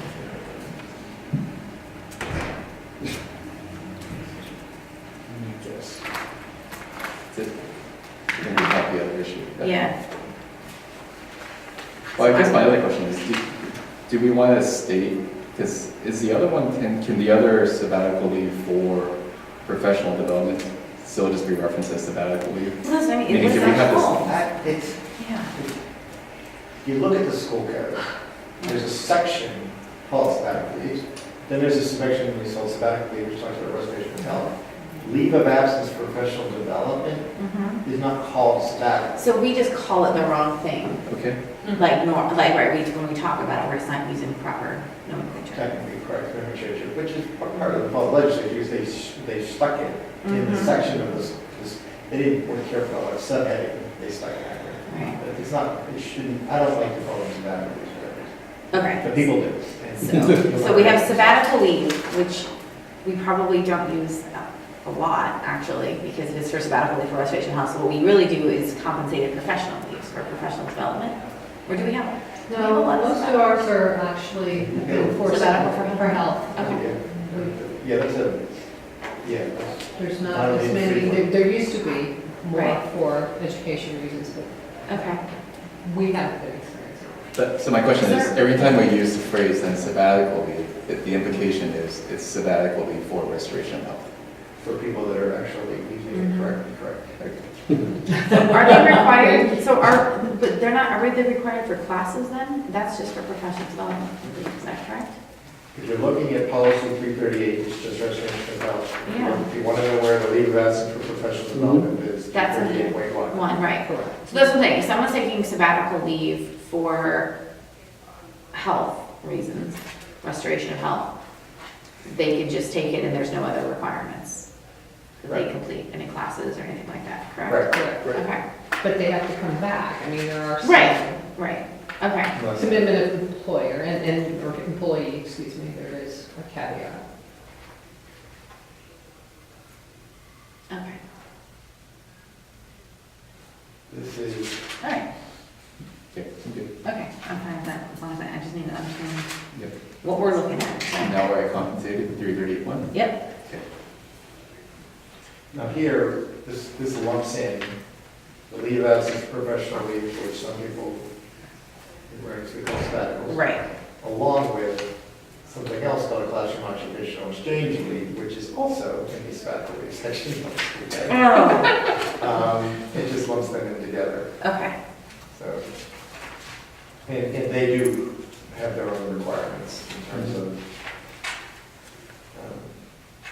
forms to fill out. I have never heard, since this law overriding, I'm sure that somebody thought it was a great idea to get our teachers into the private sector to learn stuff and to take these leaves. I have 20 years or however many You have no discussions, I money. have never heard of one So person. the occupational exchange leave? No, not one I person. didn't know that. well, we use it so often that none of us know about it. so, Okay, Multiple districts I now. read, like, this is probably the most unused section of the school code. Right up there with, school districts forming independent schools. It's just, it's never happened, it's never gonna happen. okay. Well intentioned, I guess. And all this sounds like a state statute. Last spot at the time. Is there anything you have on this? And which one? Does this mean someone, like a science teacher, can go work for And the other general NASA for a year? question Yes. to whether that this sounds like a lot of AR. That'd be a good And one. there's not an AR as well, even though it says that there's an AR. So we do need a form in AR. So Kim, my question You is, have to have the other side interested in it. Kim, on 338.1, some of the language does seem very specific and nuanced for a policy. And it seems like it'd be lumped into an AR. The second thing is, we actually reference an AR, but we don't have an AR. So I'm assuming we're going to need to form an AR anyway. There should be an AR, the AR should be greater form is, you're correct, I think that's true for 338 as well. I think both of them could basically be, the board shall grant sabbatical leaves in accordance with law. There's not really very many policy decisions being made here. Yeah. I completely agree with you, if you want, you Move can, on. if you want, we can do it all AR. Yeah, well, I think this one more so than the other one, but yeah, I agree. Yeah. Yeah. This one seems a lot more mechanical in nature. Yeah, there's a lot more requirements. Yeah. Okay, so we're gonna go forward Could with they stay on 338 for healthcare? first read. Yep. This one Can we'll they bring stay in our back healthcare or With work ARs. for with NASA? the ARs. Yep. Okay, so 338.1, we'll bring back the Well, I policy think they would still receive compensation from us and our health. with newly created ARs. Okay. It's whatever. And it then says. sabbatical leave, restoration of health. That's the first read. First read. Alright, and then And we next have, policy, we will have a AR for that one as well. Is that right? Are we doing that one or no? Which one? Did we decide? 338, I mean, do we need to have, if, I don't really care. I didn't feel like it was as necessary. We could, I mean, to Ken's point, we could. Business compensate the person, doesn't require the district to compensate the person, we do have to give them. Is this all in first read? Yeah, but benefits. Yeah, we haven't done anything for reading yet, so do we want Yeah, to just we leave only it? give them their job back and credit for seniority. I think he should just say what he said, and let's bring it forward for first read. Piece to So piece. that's not, And pieces? meaning, No, time, just state, the time, a year for pieces. So he would need to do, what we need to do, okay, That so time have is to counted for pieces. take it to Check first for read, purposes. but not have it look like this. But Peaceers, Yeah. because typically Peaceers gets 100% of the just compensation. purpose and paid into authority. it. That That's would all be it a is. new And then just say the same language. We're going to formulate, we're going to promulgate an AR. Salary, wages. Okay, that's what I said. All right, we've decided to give you homework. Business has now. to pay us back. And actually, in fact, Reimburse, this is all yeah. on 338 and 338.1. Agreed, but. On 338 and 338.1. Yeah, I think that makes Bring up sense. the We'll language. see if we can do the blanket Collective bargaining, statements. and we send an invoice Okay. out, which we've done for a teacher who was on. Yeah, but this, like I said, this is never happened, by knowledge. Do you want them in one You said it policy? did happen. We can just get leaves. Oh. One particular teacher. No, because I want to create some form of, we're going to see if we just. Huh? I guess we could. I mean, I I don't, don't know, I mean, that's, it doesn't, Oh, it's 338, 338.1, She was right? in the building every day. actually, that might be easier. Huh? That might be easier. Okay. fine. All right, so, we've talked. We've been talking. Meeting's not crazy. Okay, so this is what we were thinking. We were thinking of having 338 and putting all the leaves in there, having the section for sabbatical, for restoration, for health purposes, whatever. And then having the compensated professional leaves also in there, and making that a much, more general policy. Essentially having the purpose and authorities in there, and then having ARs One for, policy for years. yeah. Okay. And then you can't, We can, I'm not sure if you can do it by the next legislature, but just be a blanket policy for 338 that says the board grants leaves of absences, and then saying that we'll promulgate an AR, and that's Over. it. There's no questions. Okay. Okay, so All right. let's bring it back. I like the way it does better. One Okay. policy for years. All right, so it's gonna bring it all back, so it won't be first, That's it's fine. bringing it all back to, There you go. Okay. But the uncompensated is still separate. We have third AR. Oh, the uncompensated. So Is this it will uncompensated? not show up on the Is that legislative separate? agenda at all, right? Well, let's look at Yes. 3. no, it's small enough, that could be on it too. That's, Well, I'm just Or what do asking. you think? Would that be a 4th AR? yeah, that's fine. Okay. Okay, All leaves of absences. I'll leave it that, 4 all ARs. leaves, yeah. That sounds beautiful. So we're not ready for first So no, we're not doing any first reading on that, so. On any of the leaves, Right, the leaves, we will leave it. the leaves will come back as one. With the AR attached. Is that it? I don't think we're gonna have time for that. Well, No, I don't think we're gonna have Can we time. just move to the next? And I think we should have our other other members of the committee here. All right, so we're not gonna get to 321 or 320. Yeah. Do you want, or do you have something that you Well, really I want was to saying, share? ideally, if you get this in place for the primary. Right. Oh, okay, Right, that's what I let's see if was we can do it.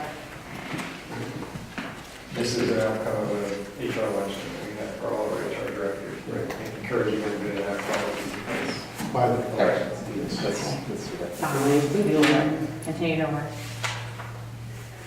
I think it's intended, this is a pretty off the rack.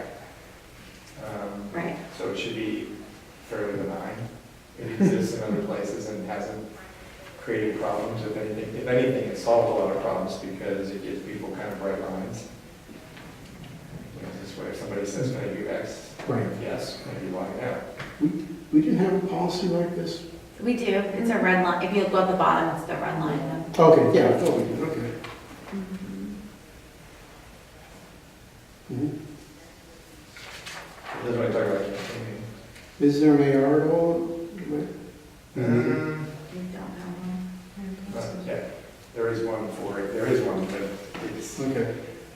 before, you want to at least talk about whether you want to have this policy before you get to the point of doing the artwork. Given that we've had it before, I think we want to. Well, we gotta have it. Well, I don't think the policy you had before is particularly, this is a law. I mean, it doesn't even talk about campaigning. I mean, it's very specific It's in not- political circulars, petitions may not be posted or distributed, collection, solicitation, of campaign funds.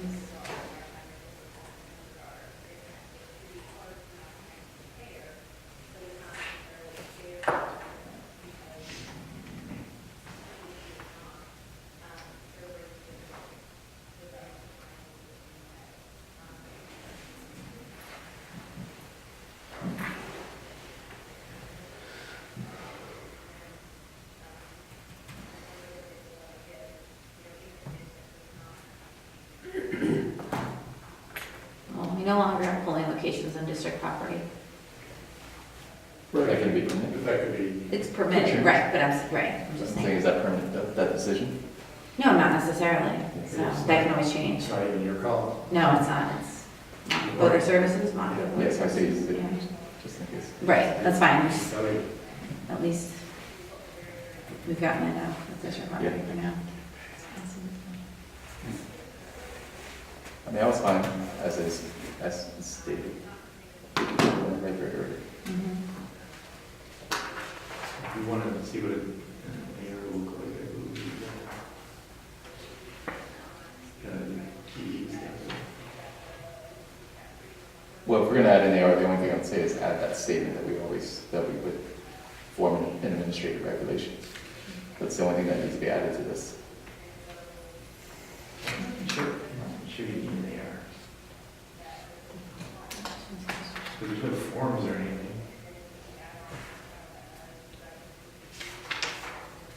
So this is within employees. Right.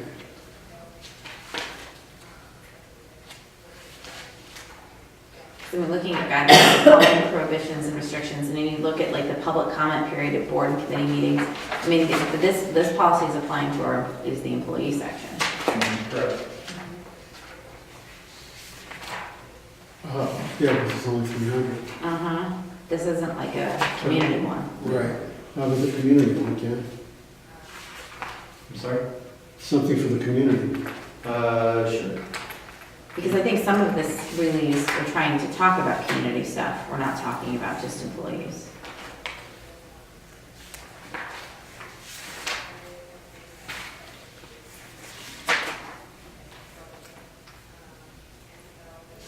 And the signing of petitions is not allowed on school property. By employees. But Students yeah. get to it.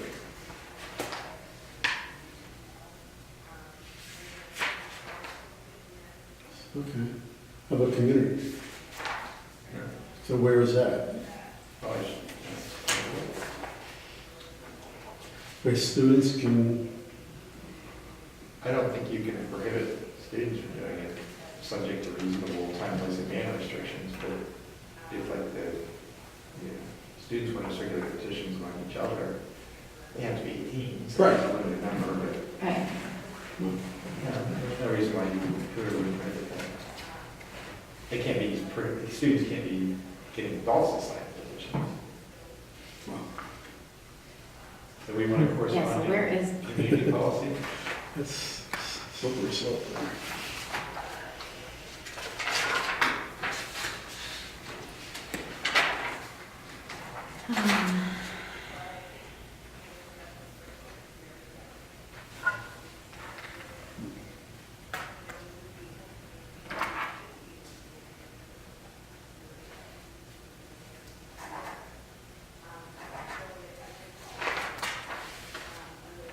so yeah. I think some of the stuff in guidelines, while it applies to employees, I think it's being said to as if it's applying to other people as well. Well, we could do a community policy. Okay. That shouldn't be a problem. We give Well, is there a companion policy? I mean, this is in the 300. well, the companion policy, we go with 700. Right, and so I was looking through the sevens to see if there was anything.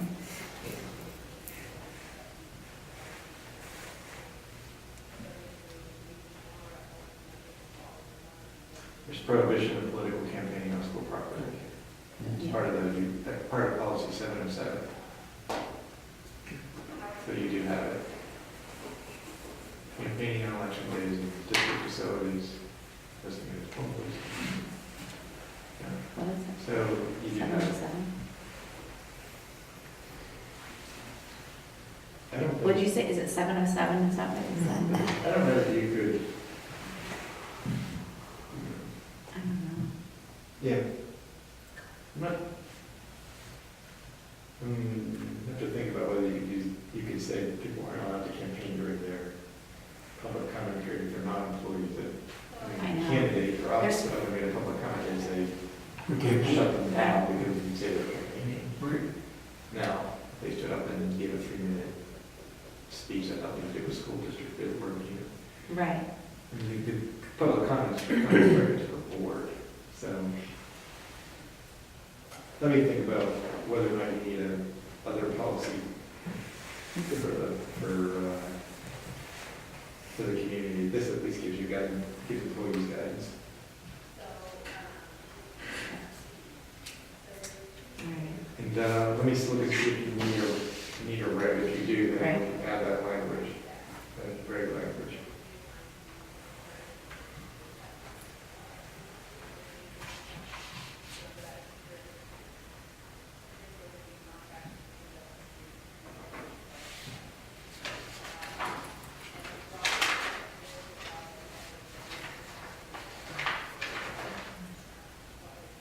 All right. at 3:20 as well. That's on here.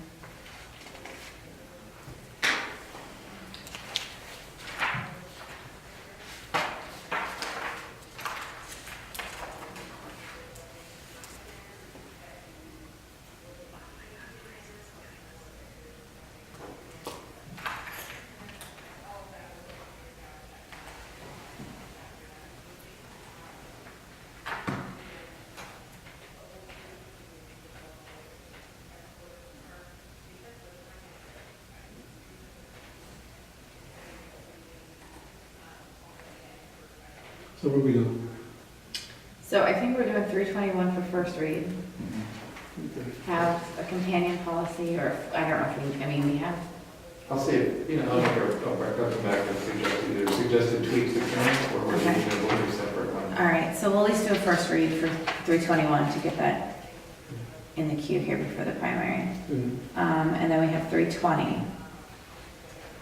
But this is only, That's not, which one's not expressive? Okay, You could rid of that. That's not. okay, that's then we'll just- bring that back.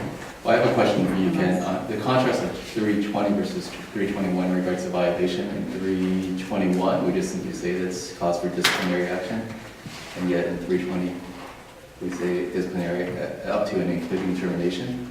Is there A rationale why we're, one, not the other? you say one, this one's a generic one. That'll change. I'm just curious, because we just looked at two of them. One says disciplinary and the other one says including possible. Yeah. One says may constitute cause, and one says shall. Which one do I like better? Right.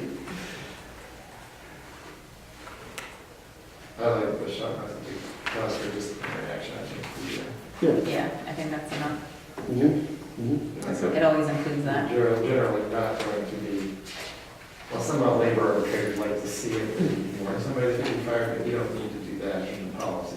Okay. No, Unless you think you can fire somebody for a first offense, I you don't don't think need so. it in the policy, it's going to be pretty rare that somebody does something so, So we'll crank up 320 then.